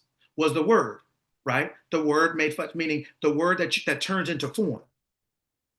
That capacity is all here at the same time. Your words, your consciousness turns things into form. Why? And the Word was with God, and the Word was God. Your consciousness and your words, your consciousness, your ability to turn a thought into a thing. Your words are what expresses the thought that you're thinking. It is your consciousness in physical form. Through your consciousness, all things are made. And without your awareness of being, without your consciousness, without you in that word, without you and the ability, without being able to think and think about something, there's nothing made that has been made. There's nothing physically happening in your world without your I amness and your Christ mind, which is the word made flesh, which is your imagination. You're now imaging. You're taking from all of your options in your imaging. You're saying, okay, I'm taking that one. Your consciousness and your ability to image, to create from that is together. It was with God. The word was God, was with God in the beginning. All of this faculty was there from the beginning. This is who you are. This is how you think. This is not what to think. This is how to think. When you know how to think, you will know what to think. Through him, all things were made. Through this process, through what you're imagining. So when he told him to fill his mind with something, that's how all things are made. You're now choosing from all that exists to focus on that. Without doing this, there's nothing made that has been made. Without this process, without going through, without how this is done, there's nothing that you see in the physical world. Everything you see in the physical world was done through this way. Everything that you see physical was first a thought. In the beginning, thought. Consciousness is in the beginning. Was the word, was the ability to imagine, was the ability to choose. That's why that Christ mind said, I and my Father are one. I don't do anything except what I see my Father do. It's not me that does the work, it's my Father in me. Consciousness. What you're aware of, that is all potential. All consciousness is everything. Who are you saying you are? Out of all options, who are you? Out of everything in the grocery store, what did you pick? And there's not anything on your cart that you didn't put in there. There's nothing made that has been made without that. Without you choosing, there's nothing in that cart but what you put in there. Your consciousness, which is everything, that has the ability to be everything, and the word that goes with it, your imagination, your Christ mind. That's why Christ in you, the hope of glory. The kingdom of heaven is within you. We've been taught that it's outside. That's why we go outside to get a raise, outside to get love, outside to get money, outside to get health, outside to get this. And that's why we're always either without it, struggling to get it, struggling to keep it, sad if we don't get it, sad if we lose it, because the resources become our God instead of the God that is the source itself. The thing we created, we worship instead of remembering who we are as the creator to worship ourselves. To remember who we are, I am. And there is no other. We're not talking about the ego mind. We're not worshiping Sarita. We're not worshiping Veronica. That's not what we're not worshiping the physical. That's what gets people in trouble. Because when you worship the physical, you never worship anything that was created. You only worship the creator. And there's only one of those. That's you. Each one of us individually is that one thing. And when you know who you are, you'll treat the world differently. You'll be better to the world, and the world will be better to you. Because you'll understand that you're exercising your dominion. In physical form, you're exercising your dominion. All things have been placed under your feet. You have the victory in all things. Because you are, I am in physical form. Ain't nothing changed except the fact that you forgot who you are. You're not less powerful. You're not less capable. You're not less competent. That's what your consciousness is for. Because you get to pick from all the things that you've already created. You get to pick. Everything you see here physically was first a thought. Was first consciousness, deciding, choosing, let there be. Light, dark, sun, moon, stars, birds, sky, grass, water. Those are all physical expressions of awareness. You have to know what it is in order to create it. And then it says it was good and very good. So you have to know what it is to create it and then call it very good because you got what you thought. Creation is here. It's expressed here. It's here. The power is here. Source is here. This is the temple. This is the temple it's referring to. It's not talking about a building. This is the temple. Literally and figuratively, this is the temple. It's in here. That's why Christ is in you. Christ died on Calvary. Calvary means Golgotha. Golgotha means skull. That's why Christ is in you. Your imagination, your potter. Right? This is what I mean by hungry. This is what I mean. This is what a mindset is. Do you have the ability to call yourself something that you don't yet see?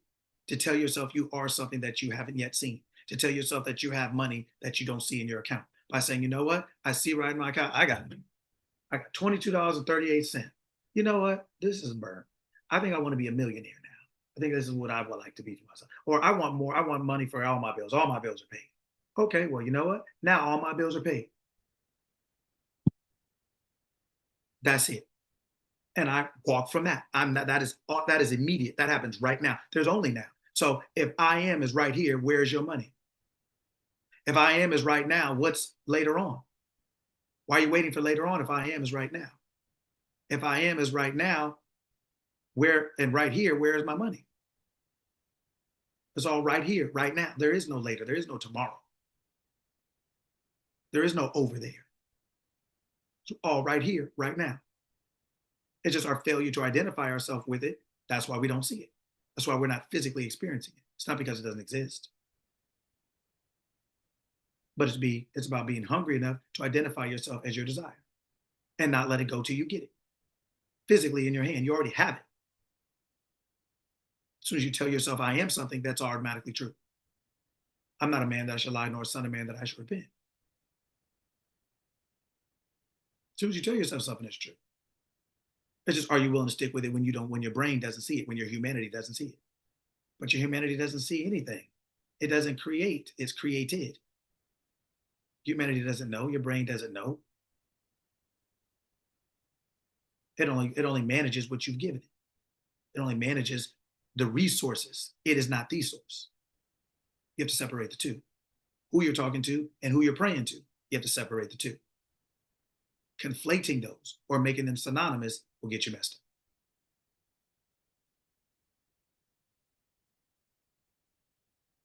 up. Questions? Comments?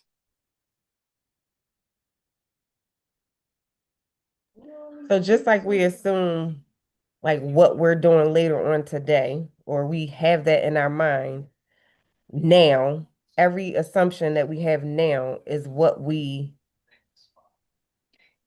all the things that we desire, all the things that come up in our desire. That's good. Because Yes. we all put our hand up when you ask what we'll be doing later. And nobody stopped to think, right? Nobody stopped to think. We ain't know. We should have known. Vero and I, we should have known. But Vero, Monique, we should have known.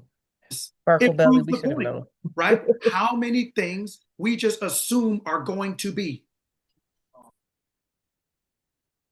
So then why can't we assume something else? If proof is not required, why do we require proof for your desire?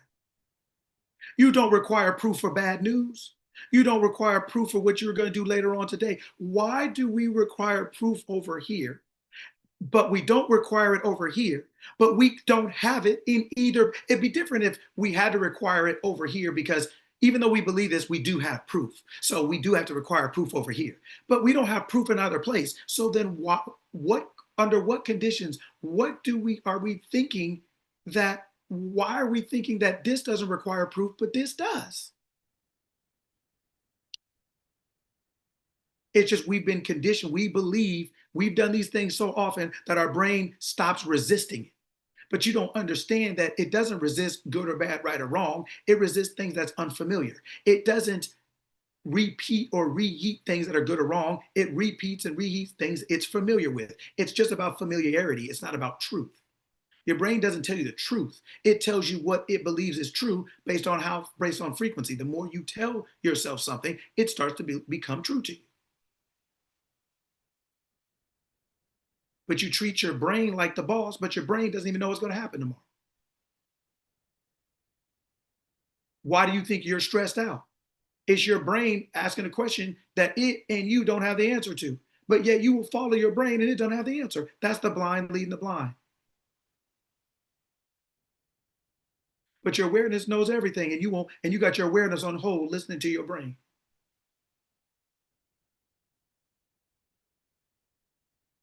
Yes, we said, oh, this is going to happen later for sure. Why can't you say that about money? Why can't you say that about health? Why can't you say that about your business? Why can't you say that about this is going to happen to me for sure? Now, let me ask you a question. When I asked you all what you doing later, and you all raised your hand, before you raised your hand, watch this. Before you raised your hand, did you ask anybody?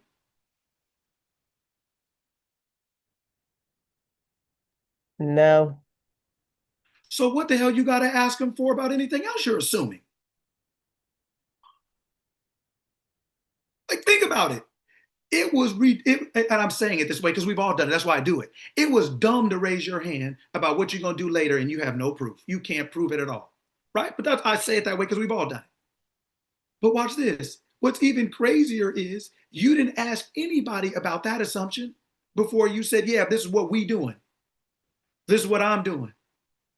Now over here to say, I'm going to get a new job or a new health or more money. Over here, you got to have proof. You got to have a notary. You got to put your hand on the Bible. The judge got to be there. You got to put your right hand up. You got to put your left hand down and shake it together and turn it all around. You need proof. You need Mickey Mouse. Jesus got to be there. The Red Sea got to part. The heavens got to open. But over here, you're just like, yeah, that's happening. Why can't you do that over here? You have no proof of either one. But over here, you gotta literally give a DNA sample. You gotta literally, everything's gotta be right for you. Over here, you said absolutely. Over here, you're gonna tell me, well, yeah, but you don't, but I need a plan. Yeah, but I need action steps. Yeah, but you can. Over here, you just said one word. Yes, I know what I'm doing. I'm guaranteed this is true. Over here, look, it's the Constitution. It's longer than a CVS receipt. It just keeps, you got to have a whole look. Because guess what? Every time you go in, it's like that. Yeah, I know. It's like Marco said, I know. He said, I know. And I'm telling you all that you can say the same thing about anything. And I'm telling you that you do. You just don't realize you do it, but you do. It's not different. I'm not asking you to do anything different. I'm just asking you to do it for something different, to get what you want now, to be what you want now, to have what you want now. You're not doing anything different. You're not using a different faculty. You're not using a different ability. It just feels unfamiliar. So you think it's different. So you start telling yourself, you start setting up all these rules or conditions under which you'll apply the same thing.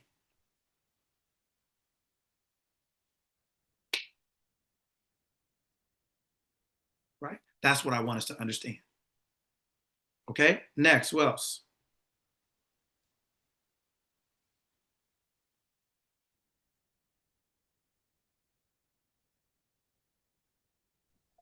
Good morning. Um, I don't know how the sound is working. Hopefully it's working. Mm. Is it clear on, can y'all hear me? Yes. Okay. Good morning, everybody. So there has been like this little situation with baseball, with our family in baseball with Gavin. And recently we were approached by one of the coaches, several times actually, and they wanted to kind of convince Gavin to go in a different direction than his own direction. And I was explaining to him last night, as I do often, how he has to focus on his vision because it's his vision and not allow people to sway his vision. And so they're pulling out all these stops and they're doing their best to manipulate his mind. And when you started speaking this morning, it was funny that you mentioned, the topics that you were the story that we read and the topics because, we were having that exact conversation about just having your vision. And sometimes people are the coaches are like, I don't want to use certain words because, this is being recorded and everything. I don't want to use certain words, but there was just an aggressive approach, if you will, a very, in my opinion, kind of arm twisty approach to putting an idea in a child's mind to, make them see things the way you want them to, rather than the way that they see things and allowing them to express how they see something. It was very eye-opening, I guess, to just kind of notice the manipulation in action in everyday interaction, how people who just don't know their abilities, they don't know their godness, they think that the brain, like you said, the brain is the boss. When that's not the truth. The brain is not the boss. I'm the boss of my brain. Right. And to just watch people do that to a child and know that's normal. This is normal. This is what people do. There are people out here that do this, and they convince. He reached out to Gavin and had him some player, um, MLB player reach out and send a message to kind of convince him to go in a different direction, like he did. And it was just, and it was, like other things, I've done this for you, or I think this, or whatever. And these are like adults. And it was just really, really eye-opening for me to just sit with the reality that, this is happening, especially in the world of sports. Like this is happening. And after listening to the call today, I'm wondering, am I doing this to myself? Am I creating this reality for myself where people manipulate or people, I guess, I don't know, it just feels like a battle zone that we're entering, you know? And I'm just wondering, am I creating, I guess I'm creating this. I guess I'm having to accept the fact that I'm creating this. I don't want to create this. So I need to like focus more or less on a smoother pathway with my son in sports, you know? Perfect. So, One thing, so Coach Lucky, yeah. Coach Yes, Lucky, I just wanted to add that just to give it more backstory was just that I made the decision by myself to not play football and focus more on baseball. And so the MLB player my mom was talking about, it was a dude named Stanley Tucker, the coach at a different school, and he was a two-sport athlete doing football and baseball. And then he going to like one college, then transferred to Texas, and then got signed by Boston, the 19th round, one of the last rounds, like the 500 pick. So I had a meeting with a baseball coach and also telling me that he doesn't agree with me quitting ball as well because it was like I'm limiting myself. But they were just saying like, oh yeah, Coach Allen, that's his name, coincidence. But that coach got this dude to also get a video. He said to do a personalized video in your direction that Coach Allen has. He wants you to watch it just so just so you can really reconsider the decision that you're making. So that's really just some backstory, just so you kind of know what it was. okay. So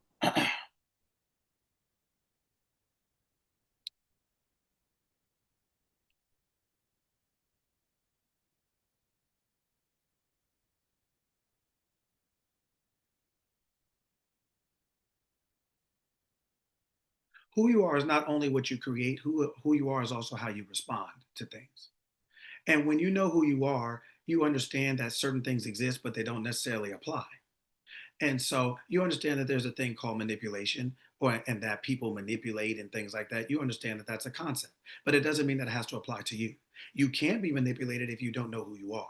You can't be manipulated if you don't know who the source is. You can't be manipulated if you are looking outside of yourself for approval or for agreement or for or for people to be any particular type of way necessarily for you to choose who you want to be and to choose how you want to handle things.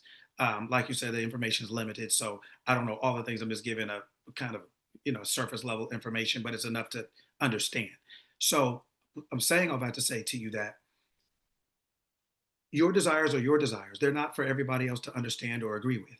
It doesn't mean that they're your enemy. It doesn't mean that it just means they may not have an understanding because it's not their desire. Just like they can't literally see through your eyes, they literally not in your body. They're not obligated to agree or like it or understand or express their own opinion or things like that. That's not an issue. That's not a problem until or unless you make it an issue or a problem for yourself. What is it you choose? Are you able to stand on that? Do you believe that this is good and right for you? And are you able to deal with the outcomes of being who you choose to be? See, it's not that we're not enough. We're just not, a lot of times, not ourselves. It's not that we're not good enough as we are. We're just not good at being who we are.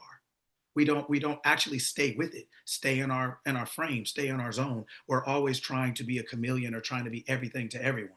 This person wants you to be more kind, this person wants you to be more loving, this person wants you to be this, that person wants you to be that. So you end up being everything to everyone and nothing to yourself, right? So it is first and foremost our duty, what does it say, to know thyself, right? To thine own self be true. That's not selfish, that's not self-centered, that is self-aware, that is self-respecting, that is self-discipline, right? To know yourself and to be able to operate from that frame. So that is why it says seek first, because you get to choose the version of yourself that you express to the world.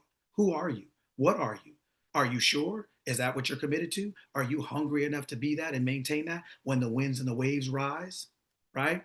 When it looks like the child is dead, when there's no more wine left at the feast, right? There are circumstances in the world that happen, things that come up. And so they're not always about the creation of you in that moment, but they are about your identity, not only as creator, but as a responder, right? As who am I responding? Who am I as the responder to this situation, right? Who am I, right? When if you have a young child and you're walking out in the rain, it's not that you don't, the baby doesn't necessarily want to get rained on, but the baby doesn't have an umbrella either.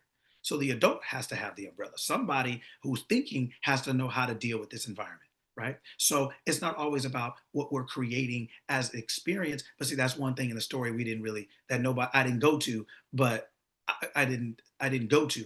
But in that story, if we realize why do we think all that happened to the guy that was in the bank? It was because what? He wanted something and he couldn't get it as he was. And if the circumstances remained the same, he would have stayed in the circumstances, stayed unhappy, stayed uneasy, and nothing would have ever changed. But it was because he wanted something more. That circumstances rearranged himself because he wanted something more. He wanted to believe himself to be something different. So the circumstances rearranged, but it makes you be. You can't want something new and stay the same. You can't want a higher level and stay the same, right? So, and when you are deciding to be something, let people talk, let people do what they do. It doesn't matter. It only matters what you think and what you say. It doesn't mean that you don't listen to people. There's wisdom in the multitude of counsel. But when you make a decision to be on you, you are the source. You have everything in you to execute, make alive every dream that you have, every desire that you have. But you have to be true to yourself to do that, and you have to be responsible to yourself and accountable to yourself to do that. You have to be willing to say, this is who I am and this is what it is. If I don't want to play football, or if I don't want to do this or do that, if I'm not hurting anybody, am I going to jail? I'm not. Then other people want you to do something, is fine. And heck, that's a great compliment for somebody to want you. But it doesn't mean that you're obligated to do that, right? But you have to choose who you want to be in this moment. You have to choose what has meaning and value to you, because you're the one that has to make it work. Because if you get hurt or something else happens, then you're of no value anymore, right? So it is There is no idolatry. I am, and that's all there is. So I am going to choose what I want for me. I am going to identify myself as the person with this choice, as this choice. And then I take the steps from there. I respond from there. I react from there. Seek first. Establish victory in your mind, and victory is what you will see coming back to you. Victory is what will show up in your world. Nothing is ever lost. You're not losing. It's just the it is just the contemplation of losing.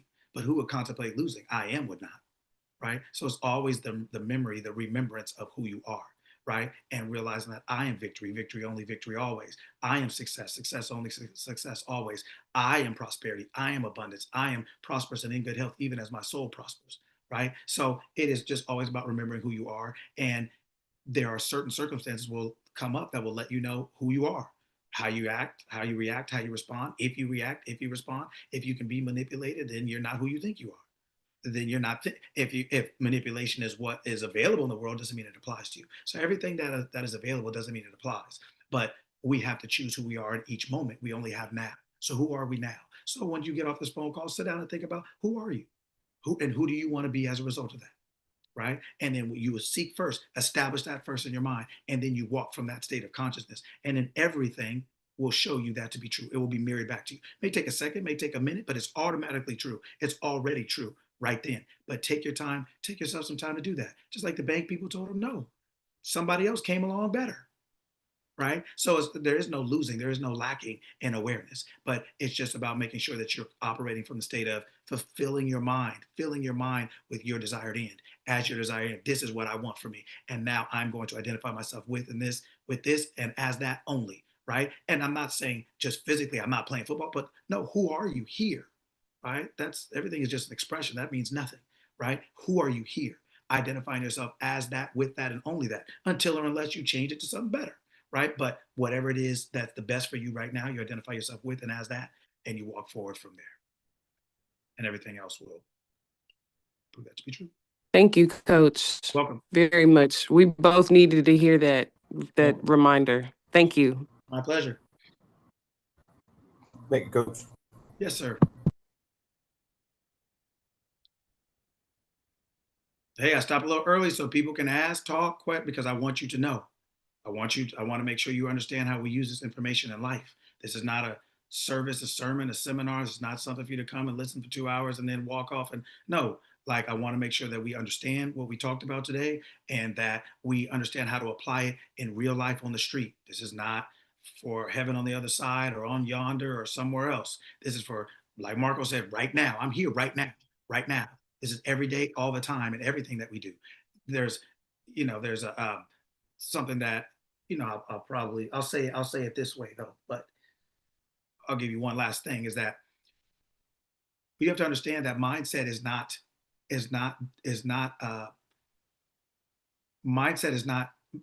there's no separation in mindset. And when working with people, that separation will mess you up, thinking that you're this over here, but you're that over there, thinking that mindset applies here, but I'm just being realistic over there. We have too many delineations. We have too many categories. We have too many times and ways and things that we separate ourselves from our identity. Oh yeah, I am over here, but over here, you just don't understand. I just can't make it. So, for example, I hear people's mindset. They'll say, "Oh yeah, I'm a big success. Oh, I'm always winning, and this, and then they have a business and they turn right around 2 minutes later, like, man, I'm sure struggling in my business. Man, business is sure hard. Man, I sure can. Man, I just don't know if I'm going to be able to pull it out." So over here they're talking about mindset, but then over here they talk about business, and they don't realize that that mindset is everywhere. It's not just in one place or another. So they think mindset is like some kind of cologne or some kind of perfume or some kind of incense or candle to make things smell better when appropriate, like it's a fire extinguisher. No, it's being a fireman, being a fire person, a fire. I'm about that smoke and that action every day, every way. This is who I am. This is what I do. That's correct. It's all the same awareness. So when you tell me, oh, I'm successful, I'm this, I'm that. Oh, but my business is struggling. Oh, but it's hard to make money. Oh, but people don't want to buy what I have. Or, oh, my kids don't like me. Or, oh, they won't listen. Or, oh, well, that's mindset too. It's all awareness. It's all your consciousness, who you're believing yourself to be. Right? And we keep thinking, yes, it's total congruence. You're either this or you're not. you're not this over here and something over there. It's all the same thing. It's because it's all the same being doing it. Who are you being? Right? So I hear people say it, I'm just like, how can you say you know who you are and then say, I'm having a hard time in my business? Who do you think made business? Who do you think made success? Who do you think made money? Who do you think made relationships? Who do you think made love? Who do you think is love? Oh, God is love. Yes, God is good. God is love. But nobody loves me. Well, who are you? I am. Well, what is God's name? I am. So God is love, but nobody loves you. How does that work? How did you come up with that? You got to be brilliant to come up with that. Like I mean, that's NASA get to the moon math. I don't understand what that means. It doesn't work. So then why do we think it's not working out? If it doesn't work in your mind, how's it going to work in your hand? How's it going to work physically if it doesn't work mentally? All things. If it don't work in your mind, it's not gonna work in your hand. It won't. Your hand doesn't do anything except manage what you gave it. You are I am. You are consciousness. Your physical body was made. Your hand was made. Your hand don't have an idea.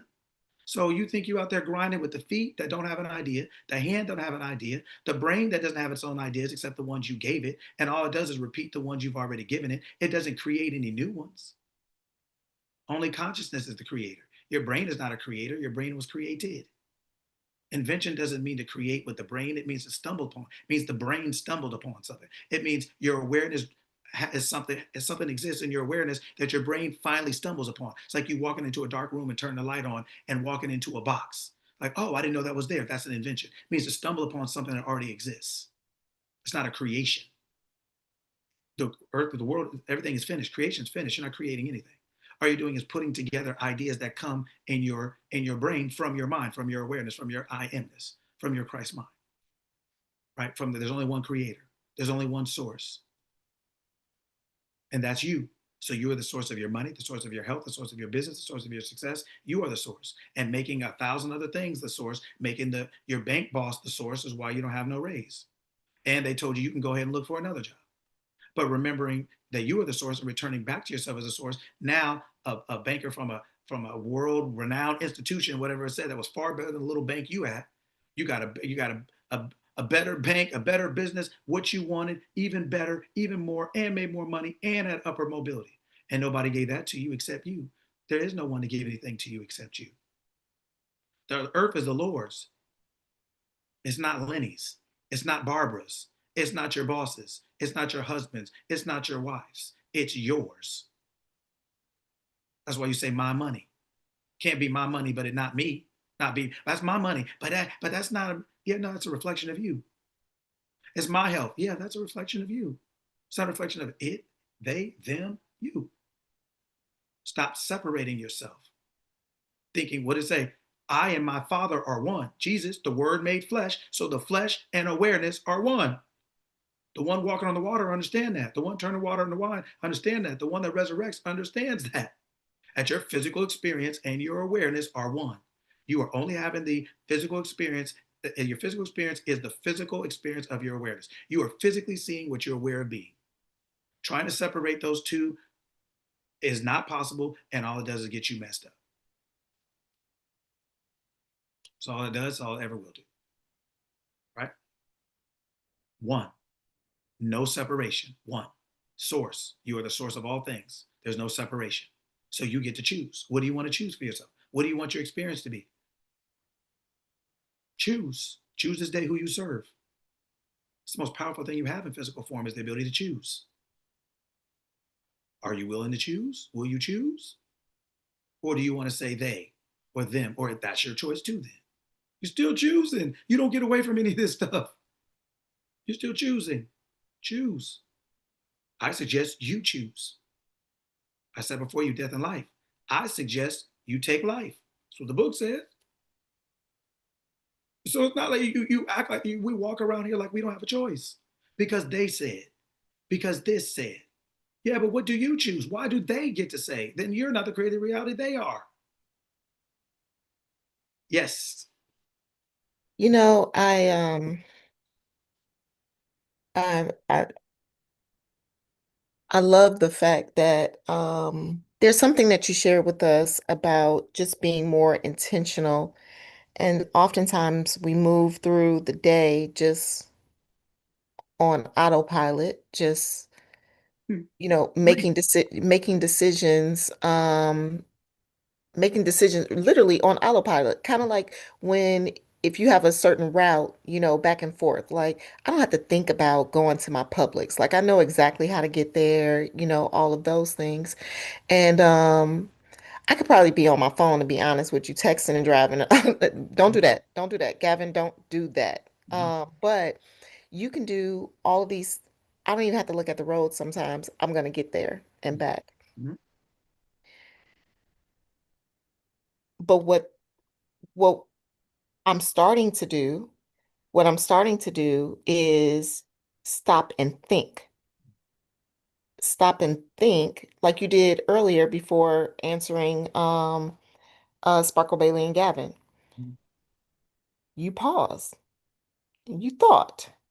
And I think just getting in the habit of having an original thought versus allowing my brain to do the thinking for me, having the employee do the thinking for me.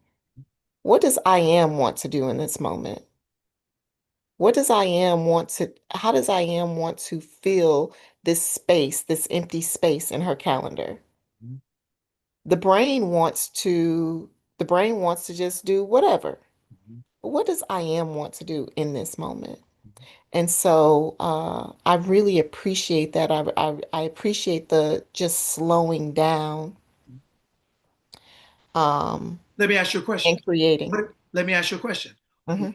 Why is what is the difference between, like you said, when you're in that moment, the brain and your I amness, your awareness? What Mhm. is the difference between those two things when you're standing there getting ready to make a decision? What is the difference between those two things? The difference between those two things is I would say in this moment, one is a creator, is creating something, or what's the difference between those two things in that moment? Who who it is that's doing it, who it is that's doing the thing. So based on who's doing the thing, what does that what is the benefit of that? Because I don't want what the employee wants to give me. Mhm. I want what I want. Mhm. Well, what's the difference between you and the employee?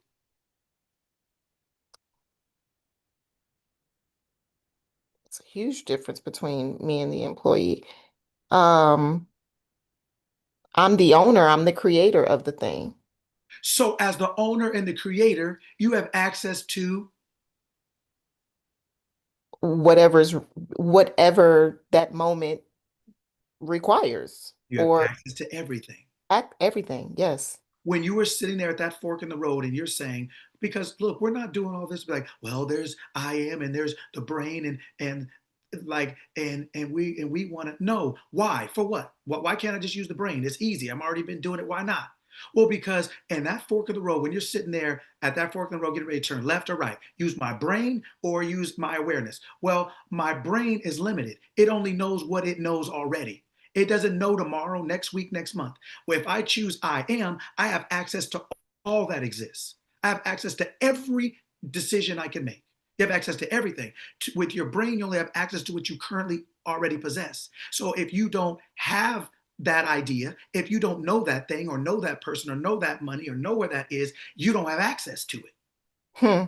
When you sit there and you say, I'm going to access I am, you now access all that is. You have access to all the options. You're the owner. You have access to the whole store. The whole store is yours. The employees think like employees. They think limited time on, time off, vacation, break. Owner, there is no time on, time off, vacation, break, right? So you have Yeah. access to everything. So why are we doing? What's the benefit? The benefit to your point is to say, let me start making decisions as I am because I am has access to all the options.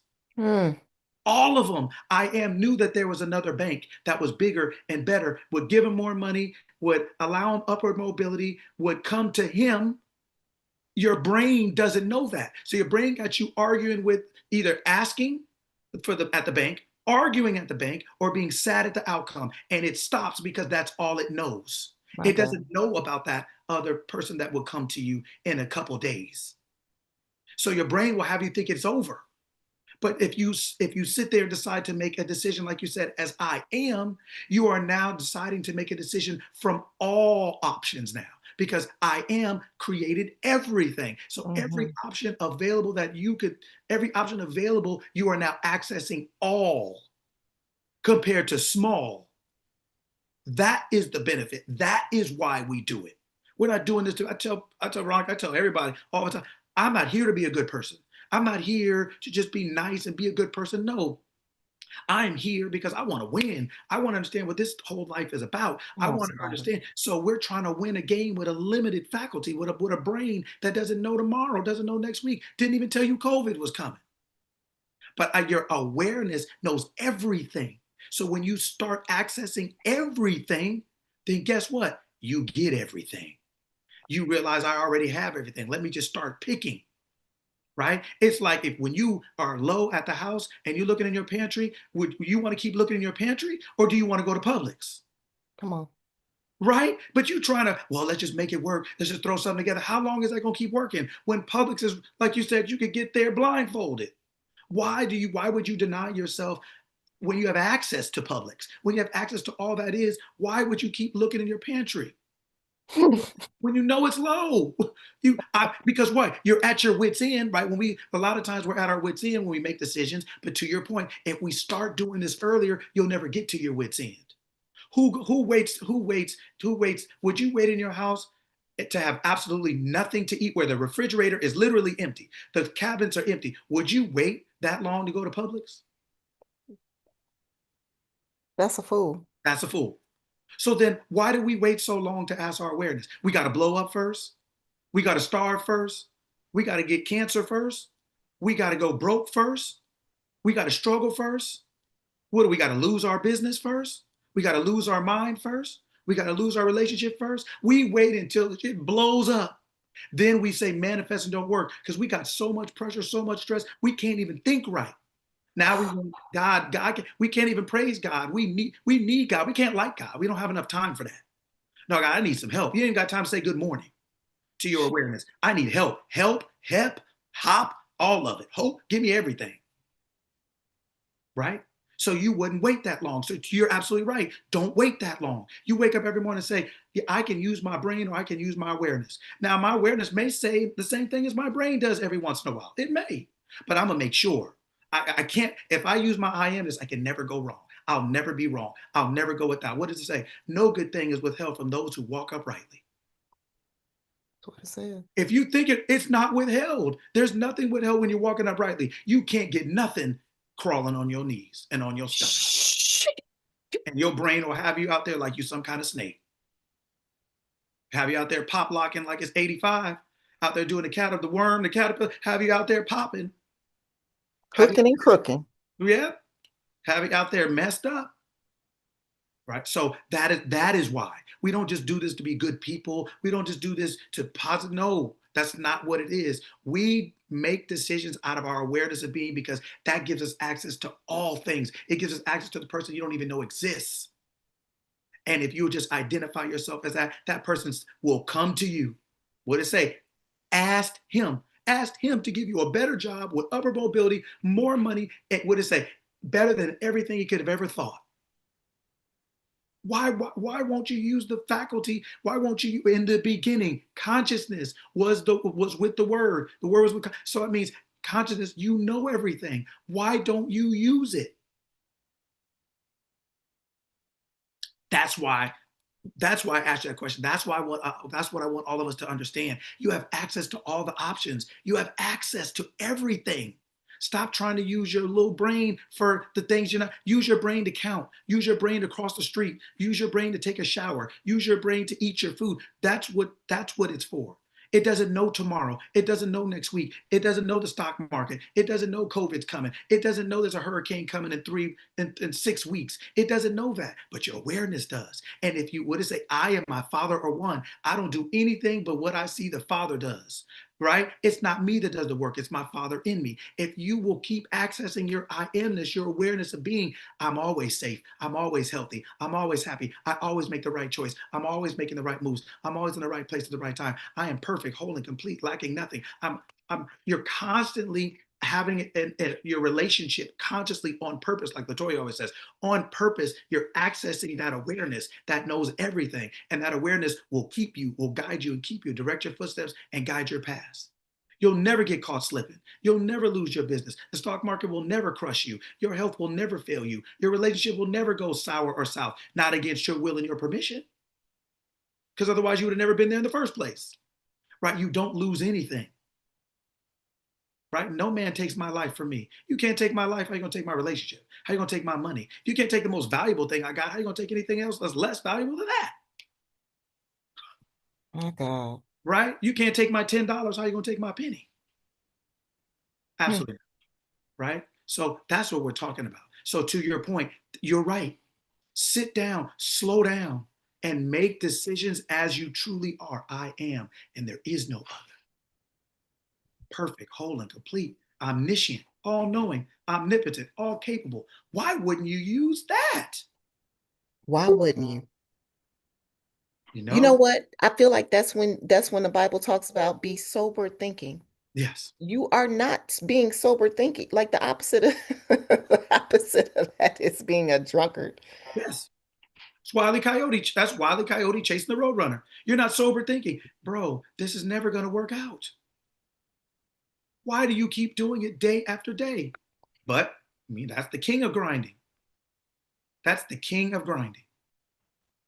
Do it every commercial, every cartoon. I mean, every cartoon he's on there, thinking of a master plan, getting blown up, falling off the cliff, shot, stabbed, and getting laughed at.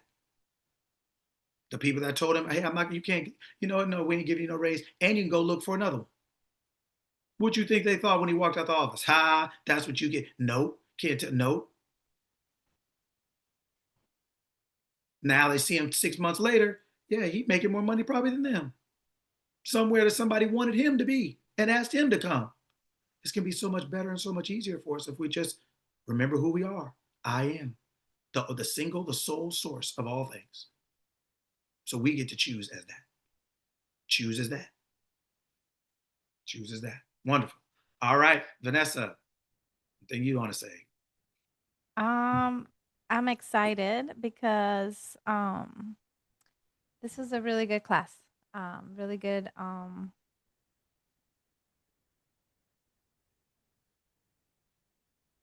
reminder, I guess would be a good word. To that we have the power.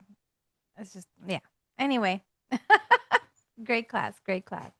I actually got thrown off by this beautiful flyer that just came into the chat. So it looks like June 3rd and June 4th. We're doing a two-day event. Shaky, if there's a link for that, let us know.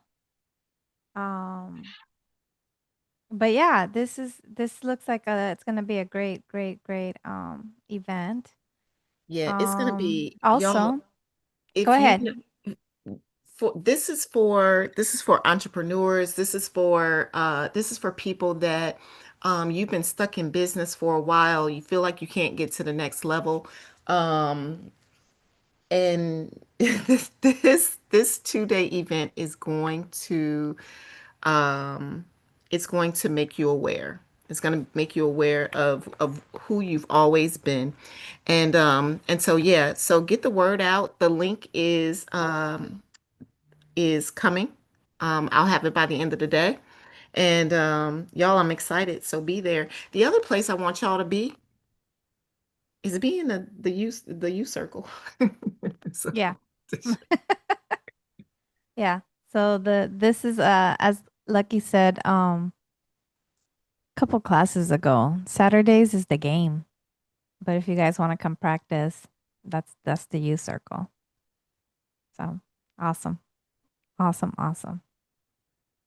Hey, well, wonderful, everybody. Thank you for coming today. It's always good to see you all. I'm always honored and privileged that you let me yell at you for 2 hours, so to speak. But I trust today that you got a better understanding and a better better reminder of who you are and remembering who you are, that you're all there is, you're all that is. You already have everything. You already are everything.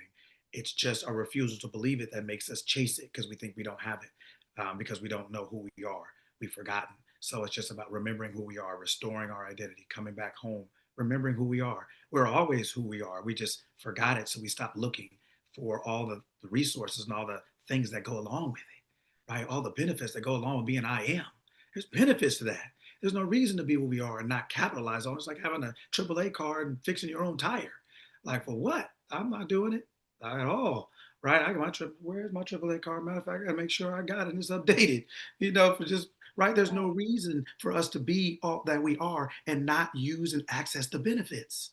That's what I want you guys to understand. There's benefits to being who you are. Access them, use them, right? Identify yourself as whatever it is you want. I'm rich or I'm healthy, I'm happy, and be hungry enough to stay in it, to keep identifying yourself that, not let the boss, the bank boss, not let the external world tell you no, tell you you're not. You ain't got to argue with them or go back and forth. You just maintain your own frame. I am that. And you will see it's inevitable that whatever you put your faith in, meaning whatever you tell yourself, whatever you say to yourself and stick to, is inevitable. It's going to happen. Physically, it already exists. You're not choosing something to create. You're just choosing something that already exists. It's the freeway. You're just getting on the ramp. The freeway already exists. This thing is already happening. It's just another channel on TV that's already happening. You're just not watching it. It's to turn your attention to that, right? So it's Saturday. I don't want to keep you all. I know it's Memorial Day weekend, but thank you all. Marco, thank you, man, for your participation. That was cool too.